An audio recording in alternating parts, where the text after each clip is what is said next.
హెబ్రీయులకు రాసిన పత్రిక 11వ అధ్యాయము 23 నుండి 29 వరకు. మోషే పుట్టినప్పుడు అతని తల్లిదండ్రులు ఆ శిశువు సుందరుడై ఉండుట చూచి విశ్వాసమును బట్టి రాజాజ్ఞకు భయపడక 3 మాసములు అతని దాచిపెట్టిరి.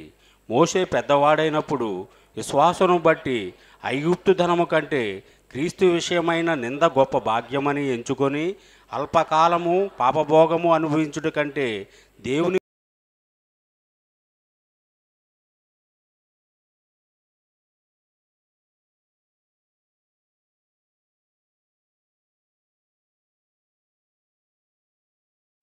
విశ్వాసను బట్టి అతడు అదృశ్యుడైన వానిని చూచున్నట్టు స్థిరబుద్ధి గలవాడై రాజాగ్రహమునకు భయపడక ఐగుప్తును విడిచిపోయెను. తొలిచూలు పిల్లలను నాశనము చేయువాడు ఇశ్రాయేలును ముట్టకుండు నిమిత్తము అతడు విశ్వాసను బట్టి పస్కాను రక్త ప్రోక్షణ ఆచారమును ఆచరించెను. విశ్వాసను బట్టి వారు పొడినేల మీద నడిచినట్లు ఎర్ర సముద్రంలో బడి నడిచిపోయిరి. ఐగుప్తులు అలాగూ చేయజూచి మునిగిపోయిరి. దేవుడి పరిశుద్ధ వాక్యం దీవించునుగాక. ఆమెన్. ప్రార్థన చెప్పుకుందాము. అందరూ కూడా నాతో ఏకీభవించండి. జీవము గల దేవా, నీ సన్నిధికి వచ్చాను. సాతానుడు ఈ సమయాన్ని నా దగ్గర నుంచి దొంగిలించకుండా కేవలం నా హృదయం, ఆ చెవులు నీ పరలోకపు గౌని నుండి విడుదల చేయబడేటువంటి లేఖనాల కొరకు మాత్రమే కనిపెట్టేలా నన్ను మీ తట్టు ఆకర్షించుకోండి. స్థిరమైన మనస్సు నాకు అనుగ్రహించండి. నా తలంపులు పక్కదారులు పట్టకుండానట్లున్నా కేవలం నీ వైపు మాత్రమే చూడగలిగేలా సహాయం చేయమని ఎవరి మట్టుకు వాళ్ళు మీ హృదయాలను ప్రభు తట్టు కుమ్మరించుకోండి. ప్రభు దగ్గర కనికర సంపన్నుడా, వందనాలు, స్తోత్రాలు. మీ కృప చొప్పున మా జీవితాలలో అనుగ్రహించిన మరొక పునరుత్థాన దినాన్ని బట్టి హృదయమార మిమ్మలను స్తుతిస్తూ ఘనపరుస్తున్నాం. నూతన సంవత్సరంలోని 2వ మాసంలోని మొదటి ఈ పునరుత్థాన దినాన్ని బట్టి హృదయమార మిమ్మల్ని స్తుతిస్తూ ఘనపరుస్తున్నాం. ఇంతవరకు పాడి మీ నామాన్ని మహిమపరిచాం. ఈ లేఖనాలను ధ్యానించాలని ఆశ కలిగి ఉన్నాం నాయన. మరి గత వారం నుంచి మా పితరుడు ప్రవక్తలు మొదటి వాడైనటువంటి నీ ముఖమును తేరి చూసినటువంటి నీ ఇల్లంతట్లోనూ నమ్మకమైన వాడిని మీరే చెప్పినటువంటి మోషేను గురించి గత వారం కొంత మేము నేర్చుకుని ఉన్నాం. మీ చిత్తమైతే ఈ దినాన మరికొంత మా పితరుని గురించి, ఆయన పట్ల మీ సంకల్పాలను గురించి, వాటి నెరవేర్పులో ఆయన పాత్రను గురించి ధ్యానించాలని ఆశపడుతుండగా ఆయన మా మీద దృష్టి పెట్టి నీ వాక్కులను మాకు అందించమని కోరుతున్నాను. నీ దాసుడు బలహీనుడు తండ్రి, శారీరకంగా బలహీనంగా ఉన్నాడు. ఇదిగో తండ్రి, ఈ లోక సంబంధమైన జ్ఞానం ఎంతున్నా మీరు పక్కన లేకపోతే నేను ఒక పెద్ద సున్నగా ఉండిపోతాను. దయదలిచి నా పక్కన ఒకటిగా నిలబడండి. మీ చిత్తానుసారమైన మాటలు నాలో నింపి మీరే మాట్లాడుకుని మహిమ తెచ్చుకోండి. నన్ను పూర్తిగా ఖాళీ చేయమని మీ చేతులకు అప్పగించుకుంటున్నాను. ఇంకా రానైన వారిని జ్ఞాపకం చేసుకోండి. ఆయన సమయానికి నీ సన్నిధి ఉండాలనేటువంటి తలంపు బలంగా వారిలో పుట్టించండి. ఇంకా సాతానుడు వారిని మోసగించేవాడుగానే ఉన్నాడు. వాడి వలల్లో పడిపోతూ ఉన్నారు. 1 గంట దాకా జరుగుతుంది కదా, ఏదో సమయంలో మందిరానికి వెళ్తే చాలు, వెళ్ళొచ్చేసినట్టే అనేటువంటి తలంపు వారిలో పుడుతుంది. కాబట్టి నిర్లక్ష్యంగా ఉంటున్నారు.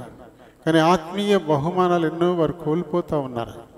ఆ విషయం వారికి అర్థమయ్యేలా సహాయం చేయండి తండ్రి.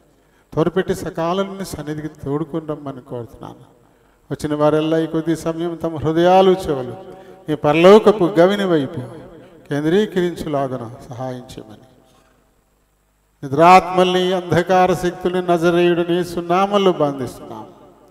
అను మమ్మల్ని, ఈ మందిరాన్ని, ఈ విద్యుత్, సౌండ్ సిస్టమ్ సమస్తాన్ని మీ చేతులకు అప్పగించుకుంటూ మీ నామమునతిగా హెచ్చిస్తూ నన్ను మమ్మల్ని తగ్గించుకుంటూ మా ప్రభువును, మా రక్షకుడునైనా యేసు నామాన్ని అడిగి వేడుకుంటూ ఉన్నాను మా పరమ తండ్రి.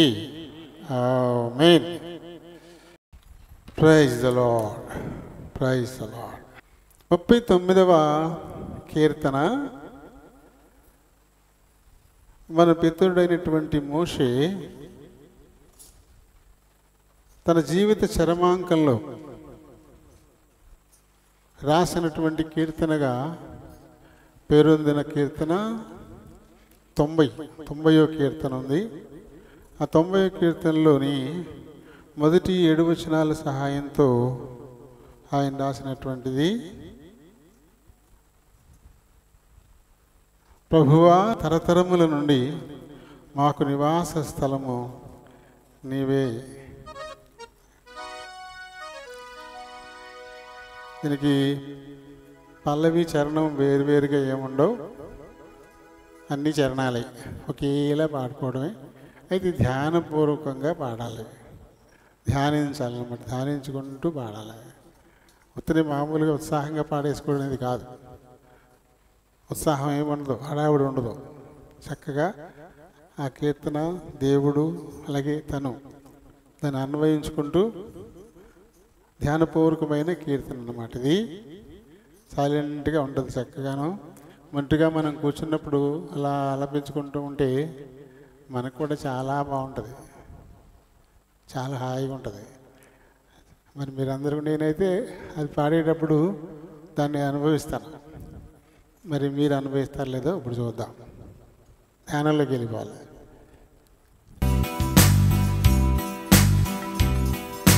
ప్రభువా, తరతరముల నుండి మాకు నివాస స్థలము నీవే, యుగ యుగములకును నీవే మా దేవుడవు, దేవుడవు, దేవుడవు, దేవుడవు. యుగ యుగములకును నీవే మా దేవుడవు, దేవుడవు, దేవుడవు,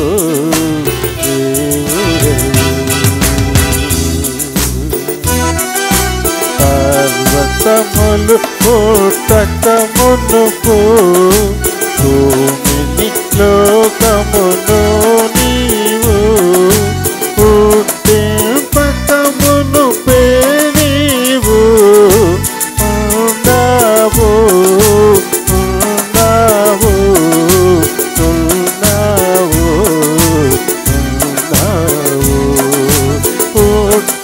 పుట్టింపకమును నీవు ఉన్నావు, ఉన్నావు, ఉన్నావు,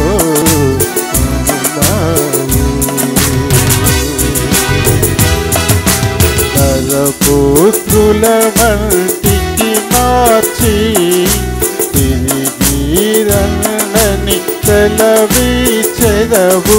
1000 సంవత్సరములు నీకు జామువలే, జామువలే, జామువలే, జామువలే. 1000 సంవత్సరములు నీకు జామువలే, జామువలే, జామువలే, జామువలే. నీరు దృష్టికి 1000 ఏళ్ళు గతించిన నిన్నటి వలెనున్నవి.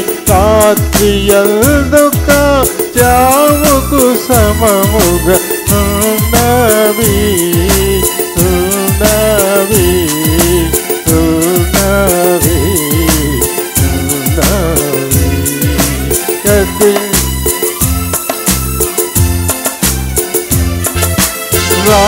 రాత్రియందుక జాముకు సమముగా ఉన్నవి, ఉన్నవి, ఉన్నవి, ఉన్నవి. నీవు వారిని పారగొట్టగా వరద తానైన రీతి గడ్డివలె చిగురించి వాడి పోయెదరు పోయెదరు పోయెదరు పోయెదరు గడ్డివలె చిగురించి వాడి పోయెదరు పోయెదరు పోయెదరు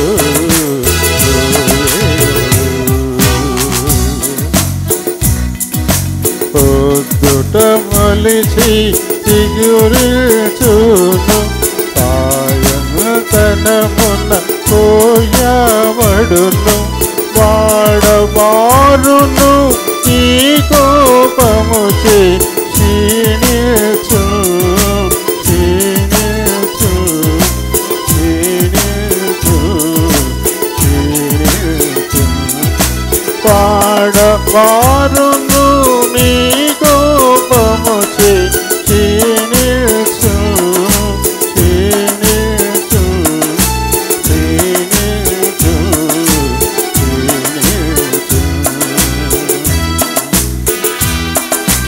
నీదు కోపము వలన మేము క్షీణించుచున్నాము దేవా నీ యోగ్యతను బట్టి దిగులు పొందెదము పొందెదము పొందెదము పొందెదము నీ యోగ్యతను బట్టి దిగులు పొందెదము పొందెదము పొందెదము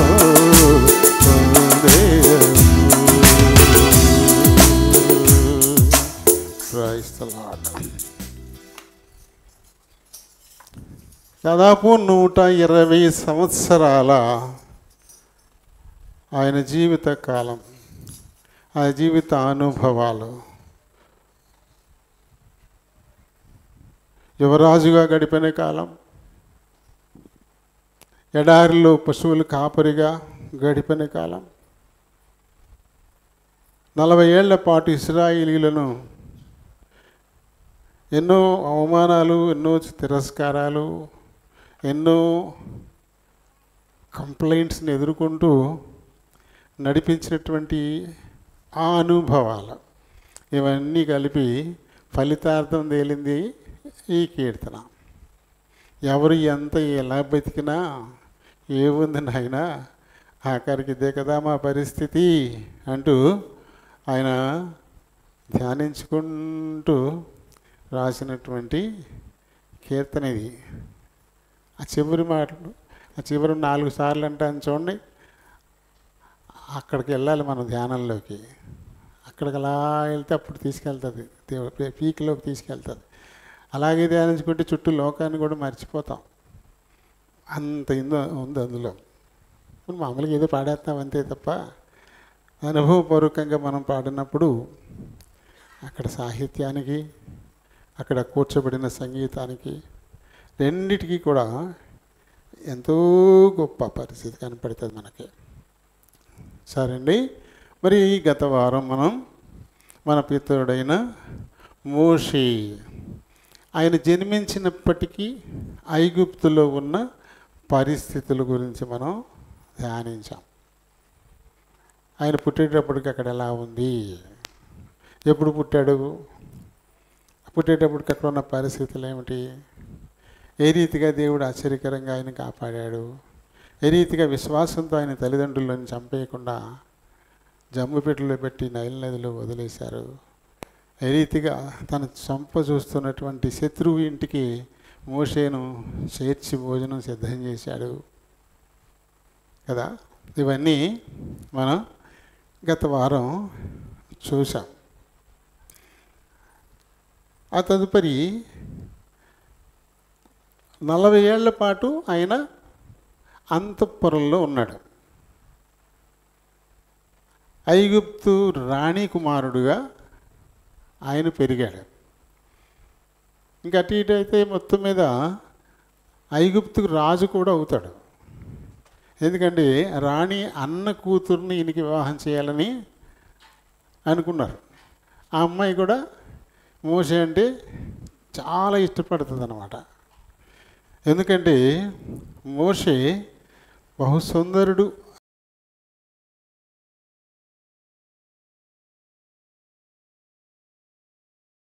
మంచి ఇంజనీరు, చాలా మంచి ఇంజనీర్, యుద్ధశూరుడు కూడా, యుద్ధశూరుడు, ఇంజనీరు. అలాగే ఆయనలో చాలా మంచి మనసు కూడా ఉంది, స్పందించేటువంటి ఒక మంచి మనసు కూడా ఉంది. సాధారణంగా ఒక వ్యక్తిని అభిమానించడానికి, ఇష్టపడడానికి ఏవేమి లక్షణాలు అవసరం అవుతాయో అవన్నీ మోషేలో ఉన్నాయి. అందు గురించి మోషేను ఐగుప్తీయులందరూ ఇష్టపడతారు.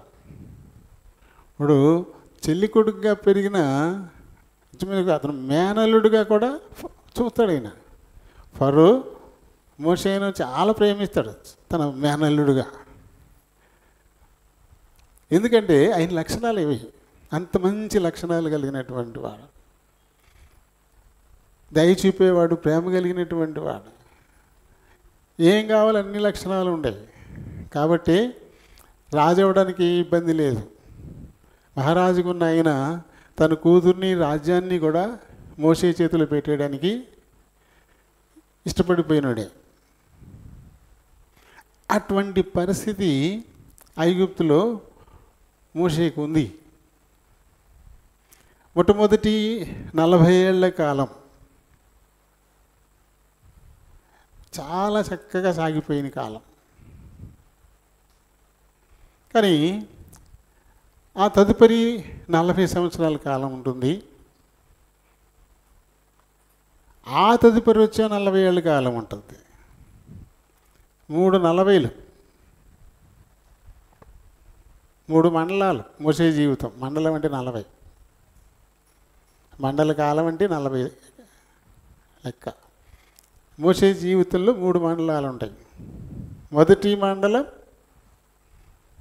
ఐగుప్త్, ప్రిన్స్ ఆఫ్ ఐగుప్త్. ఆఖరి మండలం ఏం లేదు, కమ్మలి, చేతిలో కర్ర,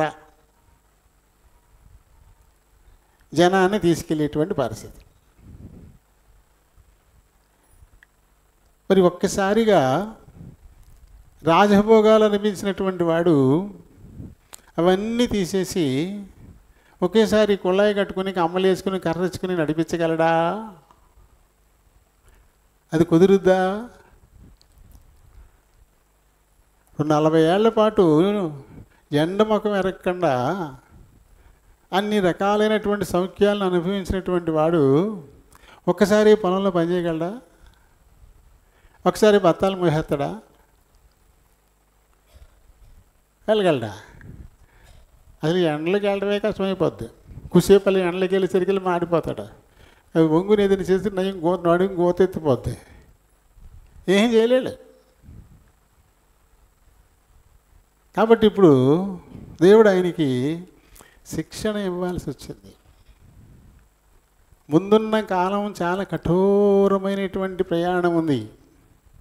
చాలా భయంకరమైనటువంటి ఎడారులు గుండా ప్రయాణం చేయాలి. ఆ ఎడారుల్లో ఉండేటువంటి క్రూర మృగాల, లేకపోతే కీటకాల, వీటికంటే కూడా చాలా భయంకరమైన కీటకాలు ఇశ్రాయేలీయులే. వీళ్ళని తట్టుకుంటూ దేవుణ్ణి మెప్పిస్తూ నడిపించాలి. ఎంత గొప్ప ట్రైనింగ్ కావాలి దానికి, ఎంత గొప్ప శిక్షణ కావాలి. కాబట్టి మధ్యలో ఉన్నటువంటి 40 సంవత్సరాల కాలం మోషే జీవితంలో శిక్షణాకాలం.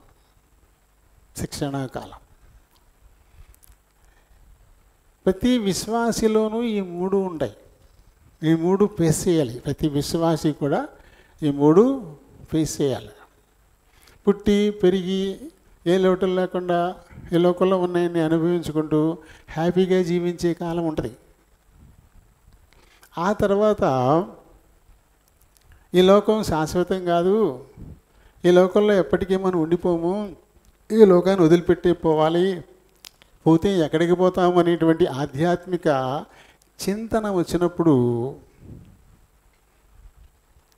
ఏం చేయాలి? ఈ సుఖభోగాల నుంచి బయటపడాలి. బయటపడితే తప్ప ఆఖరి కాలం దేవునికి ఇష్టలుగా తను అనుకున్న దాన్ని సాధించేటువంటి దిశలో వెళ్ళడం అనేది సాధ్యపడదు. కాబట్టి మన జీవితాల్లో కూడా ఈ మూడింటిని అనుభవించాలా తప్పకుండా. పుట్టినప్పటి నుంచి అమ్మ చేయట్టు తిరిగాము, అమ్మ ఎక్కడికి తీసుకెళ్తే అక్కడికి వెళ్ళాము, అమ్మ ఏం చేయబట్టి అది చేశాము, ఇలా ఒక సంబంధంగా ఎన్నెన్నో చేసుకుంటూ వచ్చేసాం. చక్కగా అనుభవించాము ఈ లోకంలో ఉండేటువంటి వైభవాన్ని. అదిరిపోయే డ్రెస్సులు వేసుకొని ఉండొచ్చు, అదిరిపోయే జ్యువెలరీ వేసుకొని ఉండొచ్చు, ఇంకా అదిరిపోయే డాన్సులు కూడా వేసి ఉండొచ్చు. అక్కడిక్కడ తిరిగేసి అబ్బో అందరి కళ్ళు మన మీదే ఉండే అంత గొప్పగా బతికేయచ్చు. ఈ గొప్పగా నడుస్తున్నటువంటి జీవితంలో మనకే తెలియకుండా హెచ్చరికలు అందుతూ ఉంటాయి.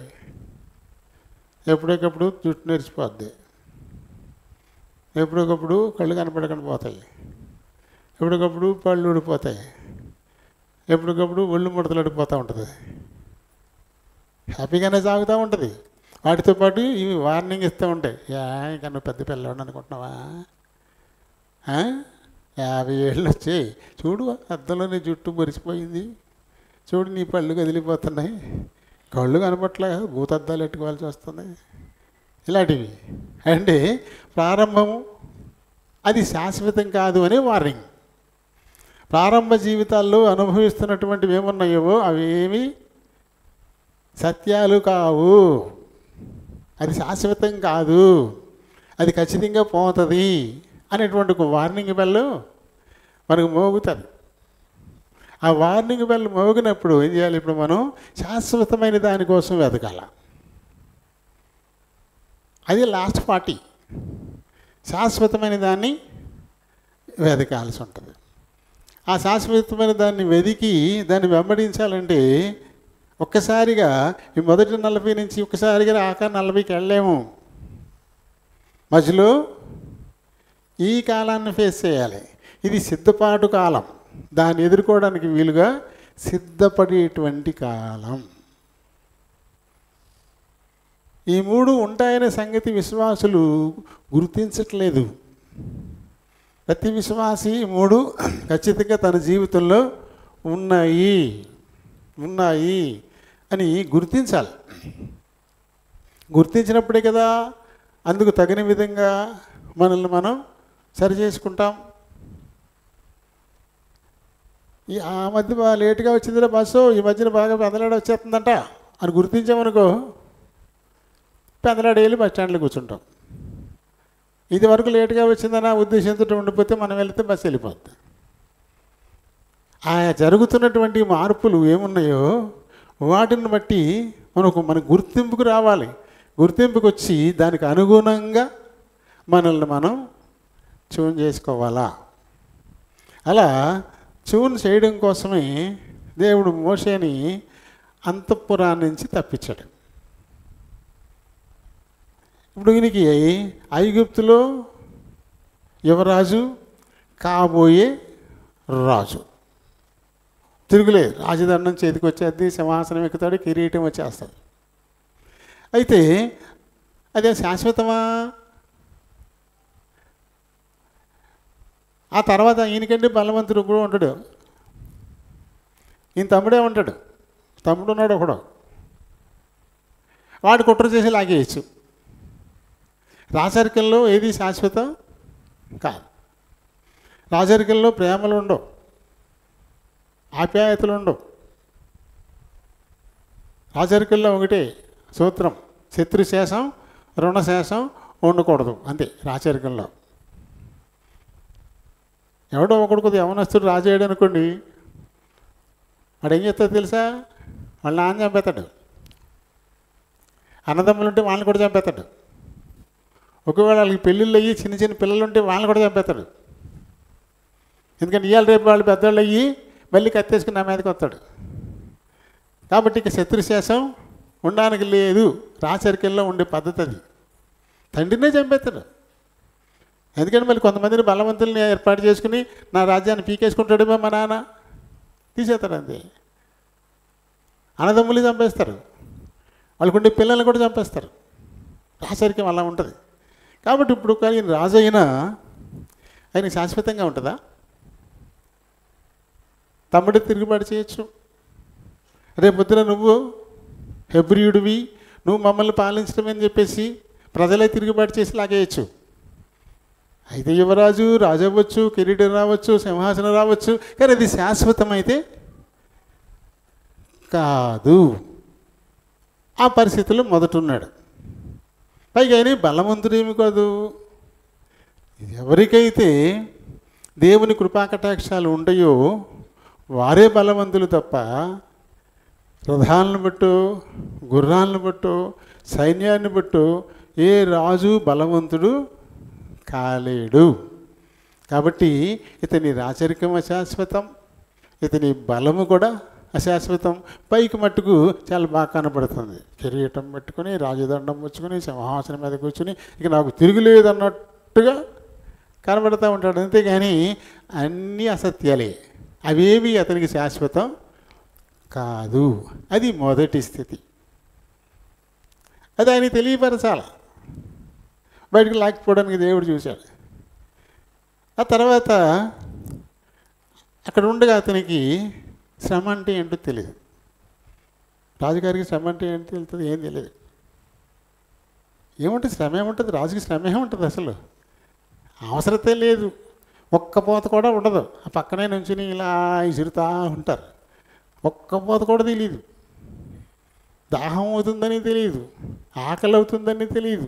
ఇంత శ్రమ అంటే ఏమిటి కూడా తెలియదు రాజుకి. ఇలా చూస్తే చాలు గిన్నె పెట్టుకొచ్చేస్తాడు, అడగక్కర్లే. అలా ఉంటాయి ఎప్పుడు కూడా. అటువంటి పొజిషన్లో ఉన్నాడు. శ్రమ అంటే ఏంటో తనకి తెలియదు, అవసరత అంటే ఏంటో తనకి తెలియదు, ఆకలి అంటే ఏంటో కూడా ఆయనకి ఏమాత్రమో తెలియనటువంటి స్థితిలో ఉన్నాడు మోషే. మరి ఈ లోక సంబంధంగా నడిచేటప్పుడు మనకి అలాగే ఉంటాయి. ఈ లోక సంబంధంగా నడిచేటప్పుడు మనకి అలాగే ఉంటాయి. ఎందుకంటే అనవసరంగా ఏ శ్రమని ఫేస్ చేయడానికి మనం ఇష్టపడం. ఆకలితో ఉండడానికి ఇష్టపడం. కావాలనే తీసి తినేసేయడం అంతే. అలాగే ఎక్కడికి పోవాలని వెళ్ళిపోతాం. ఏ అడ్డంకులు ఉండవు, శ్రమలు ఉండవు, ఆటంకాలు ఉండవు, ఆకలి తెలీదు, అవసరత తెలీదు. ఈ లోక సంబంధమైన జీవితం జీవించేటువంటి వాడికి అసలు ఏ విధమైనటువంటి రెస్ట్రిక్షన్స్ ఉండవు. ఒక కట్టడి ఏది ఉందో అదే పెద్ద భారం మనిషికి. ఒక కట్టడి ఏం పెట్టుకుంటామో, ఒక ప్రిన్సిపల్ ఏం పెట్టుకుంటామో అదే భారం అయిపోద్ది మనిషికి. నేను మా ఇంటికాడ నీళ్ళు మట్టికే తాగుతాను.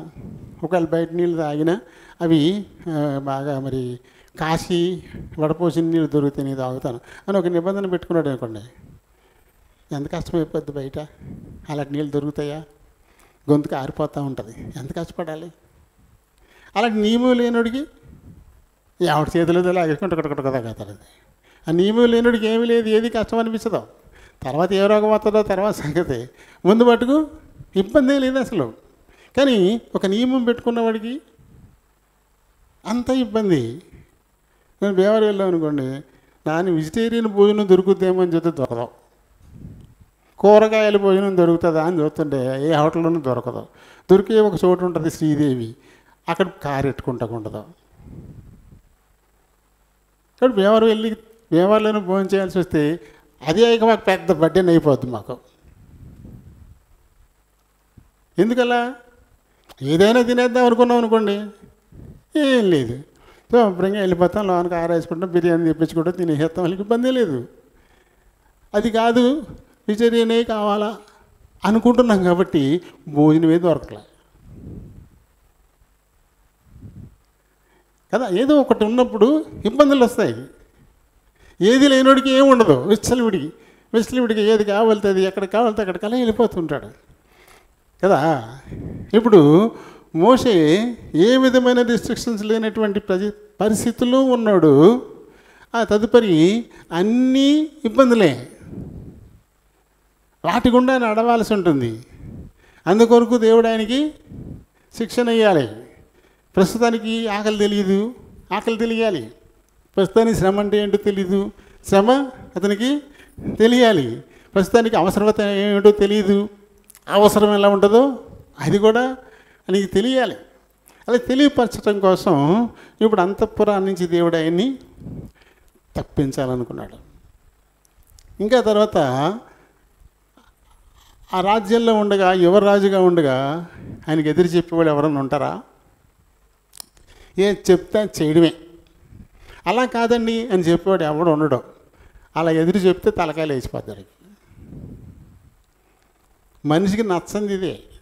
మనకు కూడా, మనకి ఎవడైనా ఏది చెప్తే నచ్చదు. మనకి ఎవరైనా ఏది చెప్తే నచ్చదు. నువ్వు చెప్పింది నేను ఎందుకు చేయాలా? అది మంచిదైనా సరే నువ్వు చెప్తావు కాబట్టి నేను చేయను, అంతే. నువ్వు చెప్పింది నేను చేయను, నువ్వు చెప్తాను నేను చేస్తామండి. ఈగో మనిషిని ఇది గట్టిగా పట్టుకొని ఉంటుంది. మంచో చెడో చెప్పాడు విందాం పని, అవసరమైతే వాడుకోవచ్చు లేకపోతే మానేసి అనుకుంటారా? అయ్యో మాకు తెలుసు, ఆ చిన్నప్పటి నుంచి అన్నాను ఇవన్నీ. ఇలాంటి కబుర్లు చెప్తాడు మనిషి. అవతలోడు చెప్పింది వినడానికి అస్సలు ఇష్టపడ్డావు,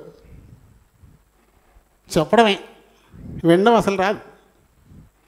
కానీ ఇప్పుడు మోషే వినాల్సి ఉంటుంది, చెప్పడం కాదు, వినాలి. వినడం అతను నేర్చుకోవాలి. ఇప్పుడు వరకు చెప్పేవాడు మట్టుకే, ఆయన మాటకు ఎదురు చెప్పేవాడు ఎవడు కూడా లేరు. నువ్వు చేస్తున్నది ఏంటి అని ప్రశ్నించేవాడు కూడా లేడు. ఆయన చెప్పింది చెప్పినట్టు అవతలుడు చెయ్యాలంతే, ఆ స్థితిలో ఉన్నాడు.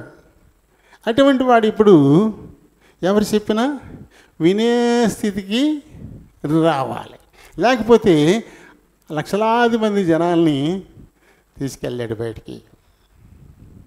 ఒక గొప్ప లీడర్ని చేయాలనుకుంటున్నాడు దేవుడు ఆయన్ని. ఒక కింగ్ కాదు, రాజు ఎప్పుడూ లీడర్ కాలేడు.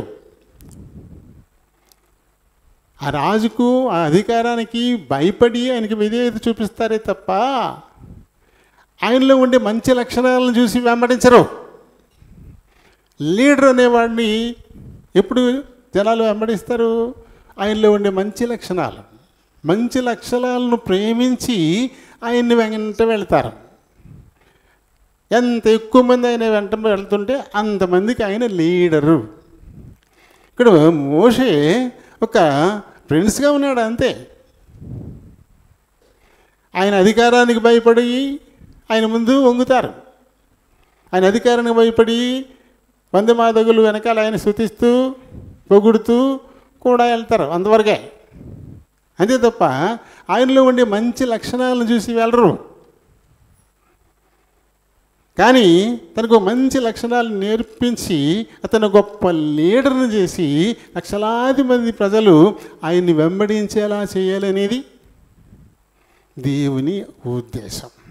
దాని కొరకు ఇప్పుడు ఆయన్ని సింహాసనం కానించి బయటికి లాక్కొచ్చేయాల్సి వచ్చింది, బయటికి తీసుకొచ్చేసాడు. అలాగే అతను రాజుగా ఉన్నప్పుడు తను అనుకున్నది చేసేయగలడు, ఏది కావాలంటే అది చేసేయగలడు. అధికారం ఉంది, ఐశ్వర్యం ఉంది, అలాగే అంగబలం ఉంది కాబట్టి. కానీ ఇప్పుడు అతను తను అనుకున్నది తాను చేయకూడదు. దేవుడు అనుకున్నది ఏదో చేయాలి, దేవుని చిత్తం ఏదో దాన్నే చేయాలి, తాను అనుకున్నది కాదు. కాబట్టి ఆ స్థితి నుంచి ఈ స్థితికి లాక్కు రావాలి. ఇప్పుడు ఇంకొకటి అంటే అనుకున్నది ఎంత చేయగలిగిన అద్భుతాలు మాత్రం అతని వల్ల కాదు. ఇప్పుడు అనుకున్నది చేయలేకపోయినా అద్భుతాలను చేయగలిగేటువంటి స్థితికి ఏం తీసుకెళ్ళాలి. అర్థమవుతున్న పాయింట్? రాజుగారు ఏమనుకుంటే అది చేయగలడు, అద్భుతాలు మాత్రం చేయలేడు. కానీ ఇప్పుడు మోషే ఎలా మారాలి? తాను అనుకున్నది చేయడం కాదు, దేవుడు అనుకున్నది ఏదో అది చేయడానికి అతను సిద్ధపడాలి. ఆ దేవుని మహాకృపను బట్టి అద్భుతాలెన్నో చేయగలిగేటువంటి స్థితికి ఎదగాలి. ఇప్పుడు అందు గురించి ఆయన్ని అంతఃపురం నుంచి బయటికి లాక్కొచ్చేయాల్సి వచ్చింది. ఇప్పటి వరకు అంతఃపురంలో గొప్ప అధికారం ఉంది, రాజుగా మంచి గౌరవం ఉంది, విపరీతమైన సేవకులు. ఆయన వస్తున్నాడంటే వంగొంగి దండాలు పెడతారు. అటువంటి దర్పం ఉంది. ఇప్పుడు చాలా టీవీ, ఇక తల వంచకుండా ఎలా నడుస్తాడు అంతే, చాలా టీవీ, అంత ఉంది పరిస్థితి. కానీ ఇప్పుడు తర్వాత 40 ఇయర్స్లో ఇవేమి ఉండవు. ఆయనకి అధికారం ఉండదు, కేవలం దేవుడిచ్చింది మాత్రమే, దేవుడు చెప్పింది మాత్రమే తప్ప తనకు మట్టుకు తనకి అధికారం ఉండనటువంటి పరిస్థితి. అలాగే ఉత్తినే ఎవరు గౌరవించరు, ఆయన మీద తిరుగుబాటు చేసే పరిస్థితి ఉంటుంది. అటువంటి స్థితిని ఎదుర్కోవాలా. ఆ తర్వాత ఇప్పుడు అడుగడుగున సేవకులు, కానీ అక్కడ సేవకులు ఉండరు. అవసరం అయితే కాళ్ళు పెట్టుకుని లాగేసేవాళ్ళే. అయ్యి నిన్నేనండి యాజకుడిని చేసింది మేము కాదా, 250 మంది తిరగబడ్డారు. అలాంటి పరిస్థితులు ఎన్నో.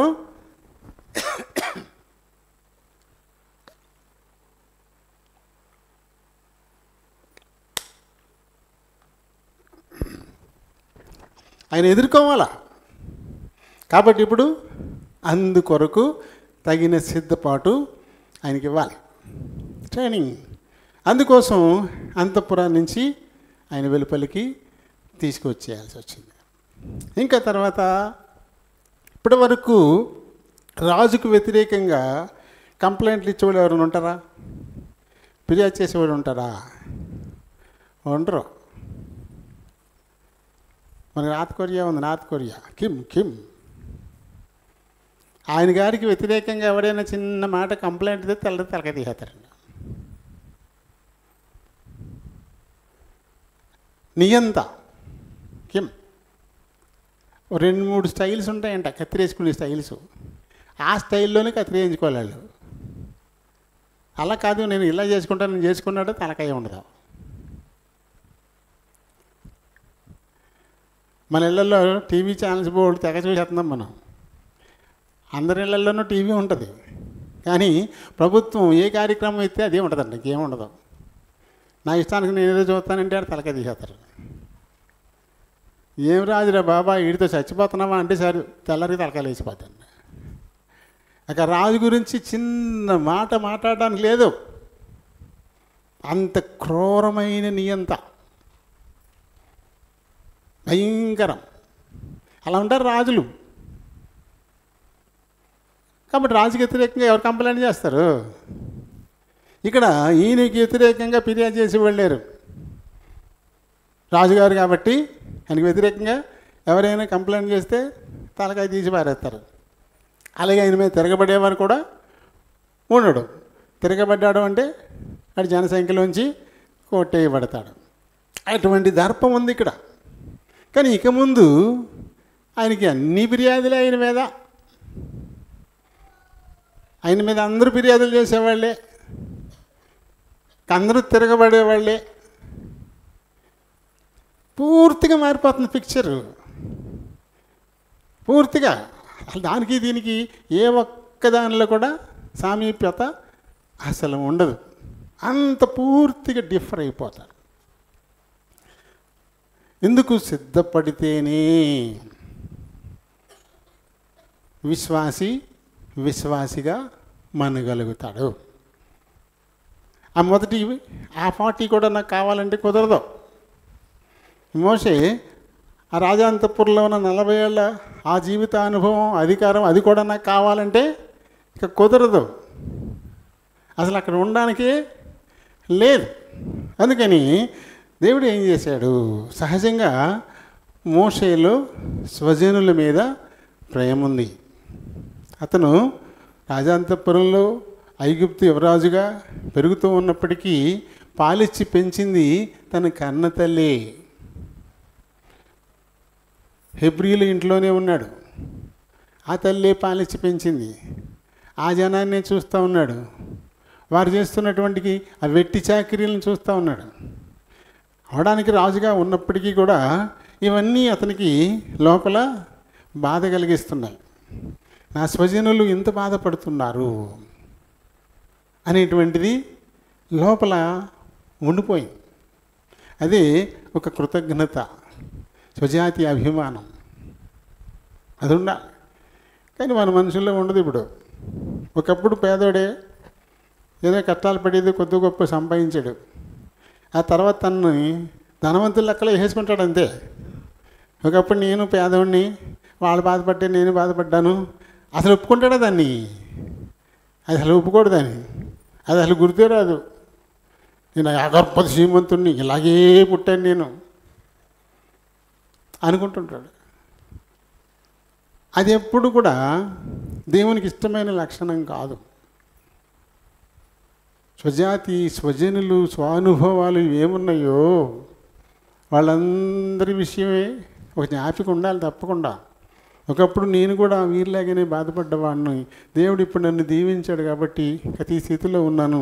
కాబట్టి అవసరతలో ఉన్న వారికి నేను కూడా ఏమైనా సహాయం చేయాలనుకోవాలి తప్ప, అబ్బాయి నేను మీ గ్రూప్ కాదు, మీ గ్రూపుని దాటి డబ్బున్నోళ్ళ గ్రూప్కి వెళ్ళిపోయాను, నేను ఇంక వాళ్ళతోటే తిరుగుతాను, ఇక వాళ్ళతోటే నా జీవితం అనుకుంటూ వదిలేస్తే కృతజ్ఞత కదా అది. గతం ఎప్పుడు మర్చిపోకూడదు. చాలామంది గతాన్ని మర్చిపోతారు. సింపుల్గా ఒక మాట చెప్పేస్తారు, గతం గత. గతం గత అంటే నువ్వు ఎక్కడున్నావు, నువ్వు లేవిక, నువ్వు గతం కదా, ఇప్పుడు పుట్టేవా నువ్వు, వాళ్ళతో నీ గతం అదంతా ఏమైపోయింది, పోయావా. గతం గత అంట. కింద నుంచి 1, 2, 3, 4, 5, 10 మెట్లు ఎక్కితే అక్కడ నీకు ప్లాట్ వచ్చింది. 10వ మెట్టు ఎక్కేసాను కదా అని 9 మెట్లు కొట్టేసుకుంటే నాకు అక్కర్లేదు అయ్యి, ఇంకెందుకు అవి గతం. ఇప్పుడు నేను ఎక్కడున్నాను, 10వ మెట్టు మీద ఉన్నాను కాబట్టి 9 నాకు అక్కర్లేదంటే తర్వాత ఎలా దిగుతావు? దూకుతావా? కాళ్ళు ఇరిగిపోతాయి, తేడా వస్తే మెళ్ళు ఇరిగిపోతాయి, అది నడుము జారిపోద్ది. నీ గతం ఎప్పుడూ శాశ్వతం, అది అలాగే ఉంచుకోవాలా. అందులో మంచి అనుభవాలు ఉండొచ్చు, అందులో చెడు అనుభవాలు ఉండొచ్చు, అది మాత్రం తుడి చేయకూడదు, అది అలానే ఉండాల. నిన్ను ఇబ్బంది పెట్టినటువంటి ఆ చెడు అనుభవాలు నిన్ను హెచ్చరిస్తూ ఉంటాయి. ఇలా ఇలా వెళ్ళకు, ఇలా చేయడం వల్ల నచ్చిపోతావు నువ్వు అని. అలా నీకు ఎదురొచ్చిన మంచి అనుభవాలు, ఇటు ఇలా వెళ్ళు, నువ్వు ఇంకా ఉన్నతికి వెళ్తావు అని అవి సాక్ష్యం ఇస్తుంటాయి ఎప్పుడు కూడా. ఇప్పుడు గతాన్ని ఎప్పుడూ మర్చిపోకూడదు. పూర్వం మన స్థితి ఏంటి, ఎక్కడి నుంచి ఇక్కడి దాకా ఎలా వచ్చాము, దారి మర్చిపోవడమే కదా. నువ్వు నడిచిన దారి నువ్వు మర్చిపోవడమే గతాన్ని మర్చిపోవడం అంటే. అది కుదరదు. అందుకని మోషేకి 3 అనుభవాలు దేవుడు ఇవ్వాలనుకున్నాడు. ఈ 3 మోషే మర్చిపోకూడదు.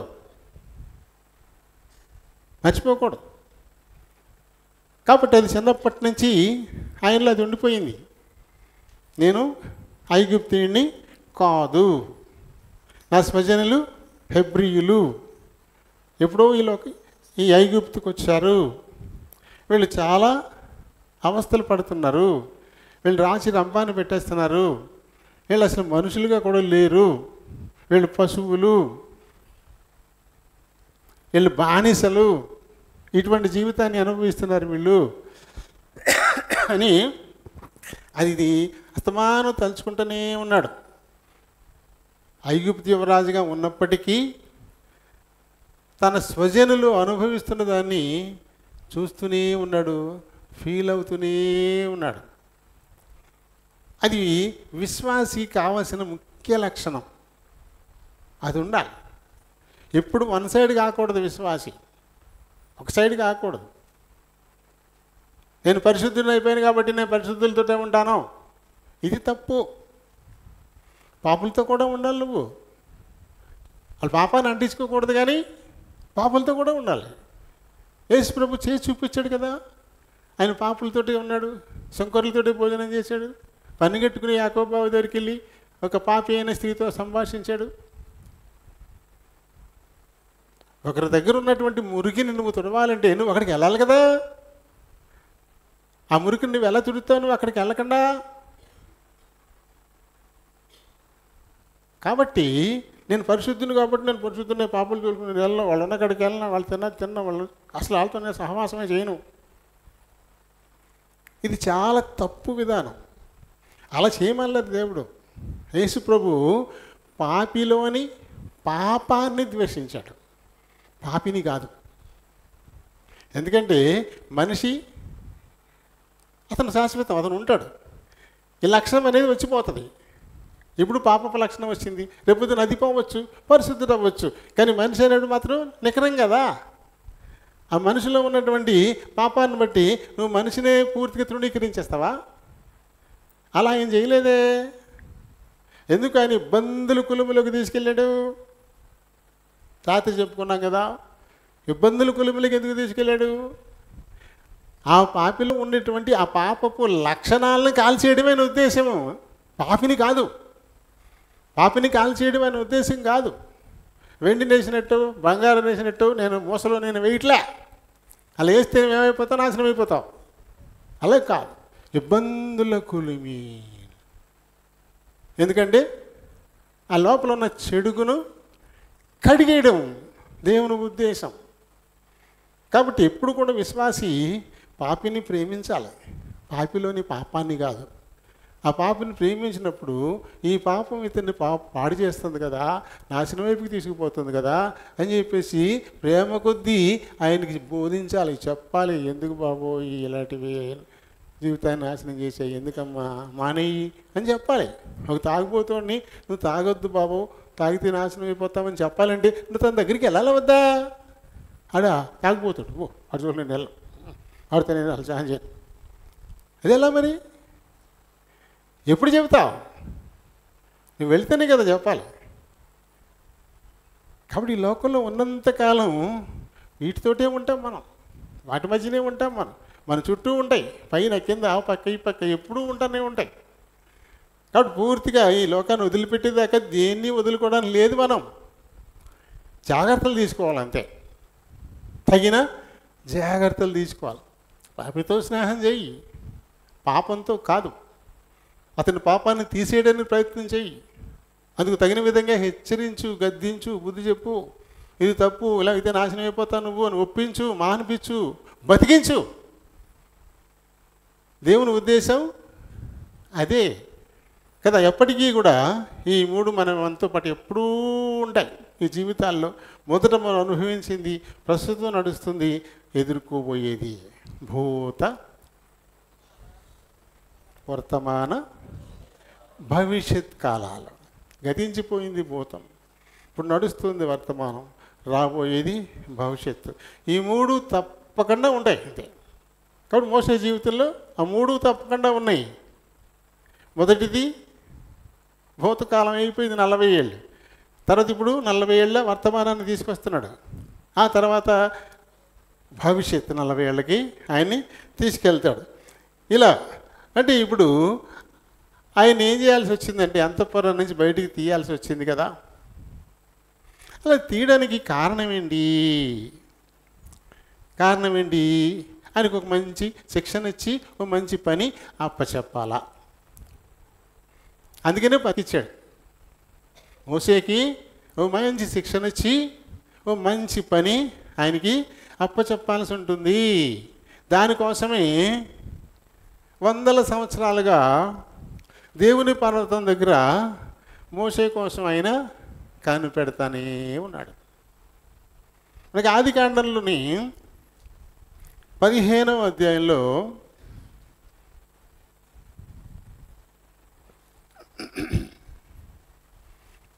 13 నుంచి మనం చదివితే, ఆయన నీ సంతతి వారు తమది కాని పరదేశమందు నివసించి ఆ దేశపు వారికి దాసులుగానుంటారు. వారు 400 ఏండ్లు వీరిని శ్రమ పెట్టుదురు, వీరు ఎవరికి దాసులవుదురు, ఆ జనమునకు నేనే తీర్పు తీర్చుదును. తరువాత వారు మిక్కిలి ఆస్తితో బయలుదేరతారు. ఇది ఇస్సాకు కూడా పుట్టకముందే అబ్రాహాముతో దేవుడు చెప్పినటువంటి మాట. ఇప్పుడు దాన్ని నెరవేర్చాల్సిన టైం వస్తుంది. ఇప్పుడు ఇసాకు పుట్టాడు, ఇసాకులోంచి యాకోబు వచ్చాడు, యాకోబు 12 గోత్రాలుగా ఐగుప్తుకి వెళ్ళాడు.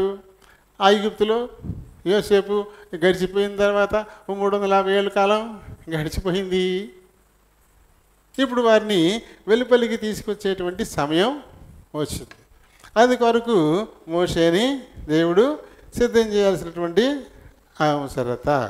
ఎందుకంటే చూడండి, నిర్గమకాండంలోని 2వ అధ్యాయంలో 23వ వచనాన్ని చూస్తే, అలాగున అనేక దినములు జరిగిన మీదట ఐగుప్తు రాజు చనిపోయెను. ఇశ్రాయేలీయులు తాము చేయుచున్న వెట్టి పనులను బట్టి నిట్టూర్పులు విడుచుచు మొర్రపెట్టుచుండగా, తమ వెట్టి పనులను బట్టి వారు పెట్టిన మొర దేవుని యొద్దకు చేరెను. కాగా దేవుడు వారి మూలుగును విని అబ్రహాము, ఇస్సాకు, యాకోబులతో తాను చేసిన నిబంధనను జ్ఞాపకం చేసుకొనెను. దేవుడు ఇశ్రాయేలీయులను చూచెను. దేవుడు వారి యందు లక్ష్యముంచెను. దేవుడు వారి యందు లక్ష్యముంచెను.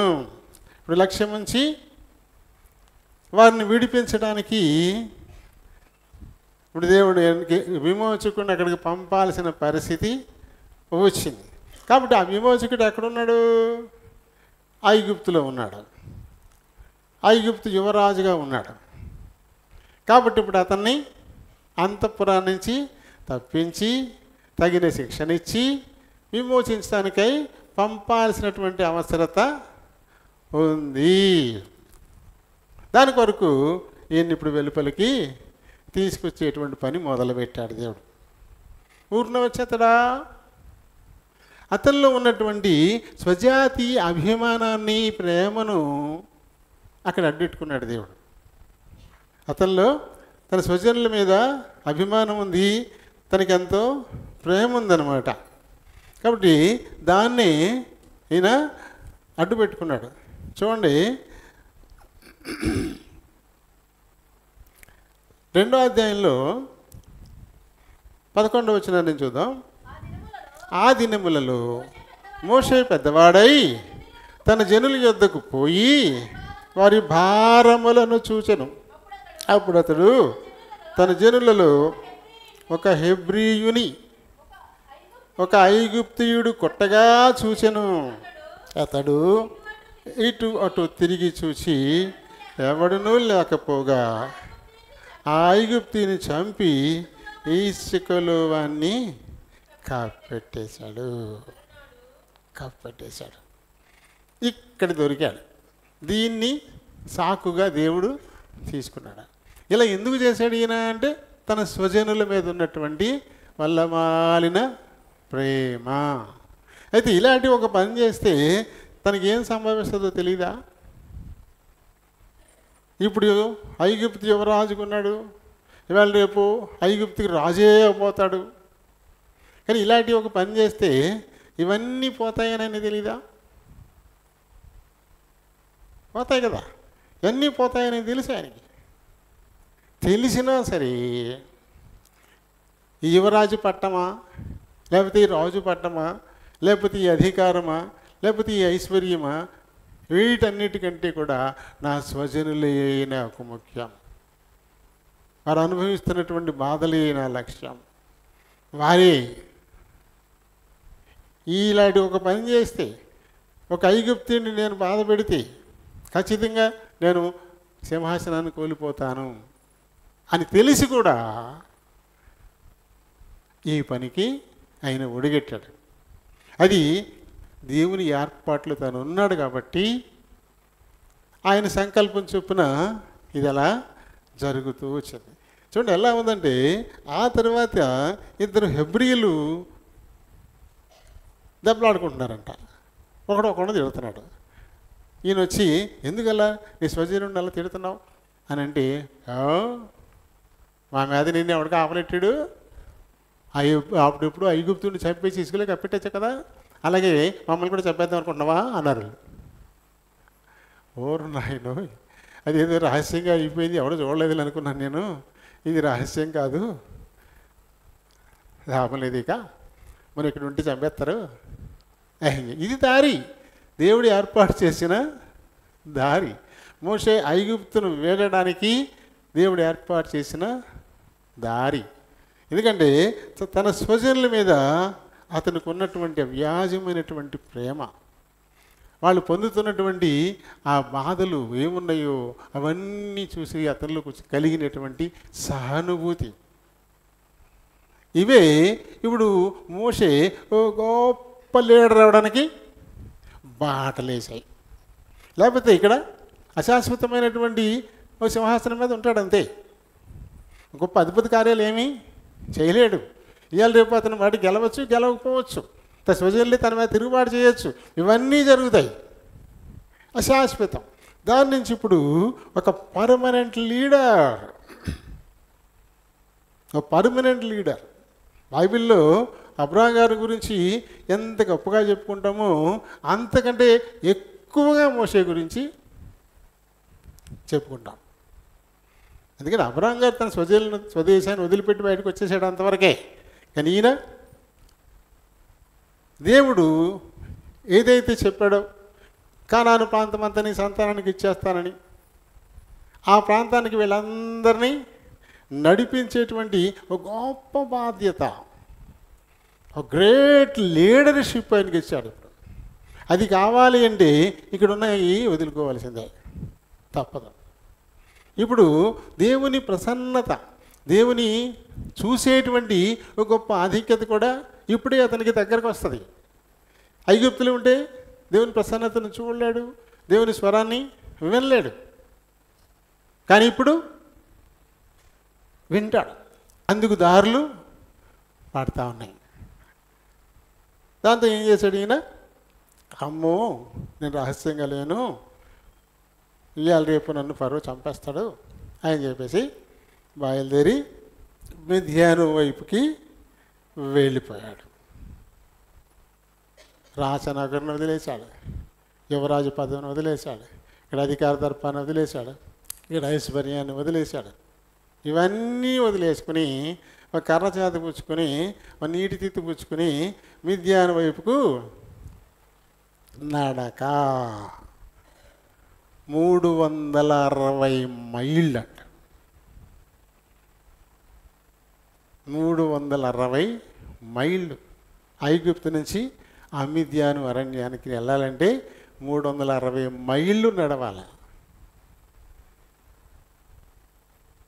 దాదాపుగా రోజు 16 గంటల పాటు, 8 గంటలు తీసుకున్నా ఓ 16 గంటల పాటు అలా నడుస్తూ మొత్తం మీద ఒక 18 రోజుల్లో ఈయన మిద్యాను ప్రాంతానికి వెళ్ళిపోయాడు.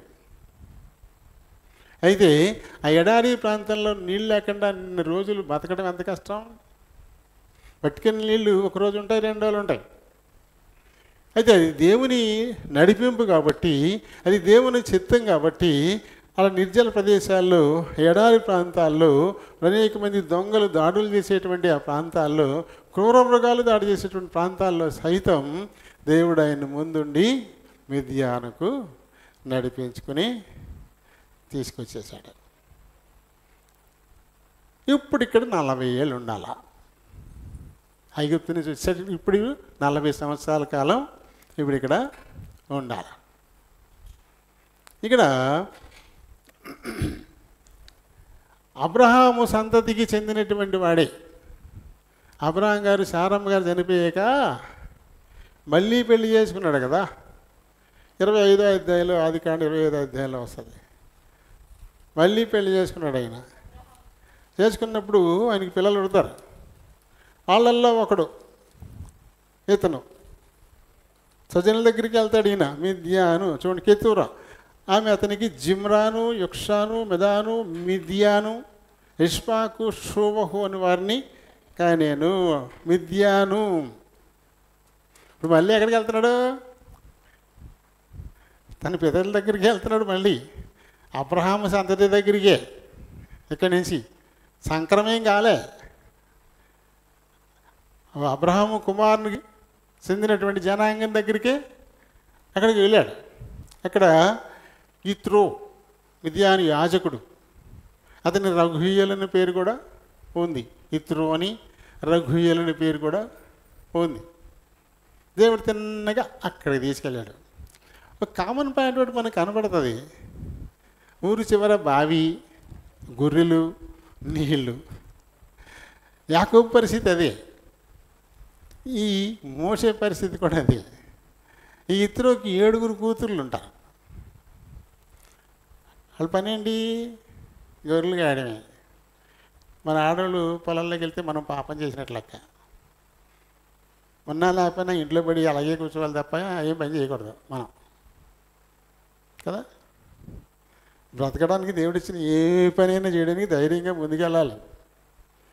కానీ మనకు మనమే కొన్ని కట్టుబాట్లు ఎట్టేసుకుని ఏదో కలువ గింజ తాగి అలా ఇంట్లోనే పడి ఉంటాం. కానీ పనిచేస్తామండి, తిండికి లేకపోయినా మేము కులానికి చాలా గొప్పవాళ్ళం అనుకుంటాం. వాళ్ళు మందలు ఉన్నాయి. ఆ మందలను కాస్తున్నది ఎవరంట? 7 కూతుళ్ళు అంట. 7 కూతుళ్ళు మందలు కాస్తారంట. ఇతరు కూతుళ్ళు 7. రాహేలు అదే పని చేసింది కదా, మందలకు నీళ్ళు పెట్టింది కదా. రాహేలు మందలు నీళ్ళు పెట్టింది. ఈయన కూడా అదే పని. ఇక్కడ సాయంకాలం అయినప్పుడు ఆ నూతి మీద రాయి తీసేసి గబగబా తోటి మందలన్నిటికీ నీళ్ళు పెట్టాలి. పెద్ద బారు దొయ్యలు ఉంటాయి, అందులో పోస్తే తాగుతాయి అనమాట. తోడు పోసేస్తూ ఉండాలి. ఇక్కడంట ఈ ఆడపిల్లలు పెట్టుకుంటుంటే ఇంకా వేరే వాళ్ళు మగ కాపర్లు ఉంటారు కదా, వాళ్ళు వచ్చేసి వీళ్ళని గెంటేసి పక్కకి వాళ్ళు పెట్టేసుకుంటున్నారంట. ఆ టైంలో ఈ మోషే లేచి ఆ జనాన్ని తరిమేసి గబగబా నీళ్ళు తోడేసి ఈ మందలకి నీళ్ళు పెట్టేశారంట. వాళ్ళు పెందలాడి ఇంటికి వచ్చేసారు. ఏరా నాయన రోజు కంటే వీళ్ళు పెందలాడే వచ్చేసారే అన్నాడు ఇతరు. అప్పుడు వాళ్ళు చెప్పారు, ఇలాగ ఒక ఆయన వచ్చాడు, మా దగ్గర లాగేసుకుంటున్న వాళ్ళని గెంటేసి ఆయన తోడు పెట్టేశాడు. గబగబా అయిపోయింది. అయ్యో మరి అలాంటి వదిలేసి వచ్చారంటమ్మా, తీసుకురండి అంటే అప్పుడు వెళ్ళి మళ్ళీ ఆయన తీసుకొచ్చారు. తీసుకొస్తే ఆయన పెద్ద కూతురైన సిప్పోరాని వచ్చి పెళ్లి చేసి తన మందలను గాయడానికి అక్కడే ఉంచేసుకున్నాడు. ఇతరు మందలను గాయడానికి మోషే ఉండిపోయాడు. కూతురు సిప్పోరాని వివాహం చేసుకున్నాడు. వాళ్ళకి పుట్టిన బిడ్డే గెర్షోము. మోషే సిప్పోరాలకు పుట్టినటువంటి బిడ్డే గెర్షోము అనమాట. ఇంకా అక్కడ సంవత్సరాలు అలా గడుస్తున్నాయి. వేపు మాప జరుగుతున్నాయి. అయితే ఈయన ఒక రోజున ఈ మందల్ని అరణ్యాన్ని దాటించుకుని అవతల ఏడాది ప్రాంతం దాకా తోలుకెళ్ళిపోయాడు. అలా ఎక్కడ మేస్తాయి పశువులు? అడవుల్లోనే మేస్తాయి. ఎందుకంటే మొక్క మూటుగా అక్కడే దొరుకుద్ది. ఎడారిలో ఏది దొరుకుద్ది? రాళ్ళు రప్పలు తప్ప. కానీ ఈయన ఏం చేశాడంటే ఒక రోజున ఆ మందలు తోలుకుని అరణ్యం దాటి ఎడారి దాకా వెళ్ళాడు. వెళ్తే అక్కడ కొండ, హోరేబు కొండ, దేవుని పర్వతం, అక్కడ మంట కనపడుతుంది. బైబిల్లో రాయబడలేదు కానీ ఆయన మరి ఈయనకంటే ముందు నుంచి ఉన్నారు కదా వాళ్ళు, సిప్పోరా అని అడిగాడంట.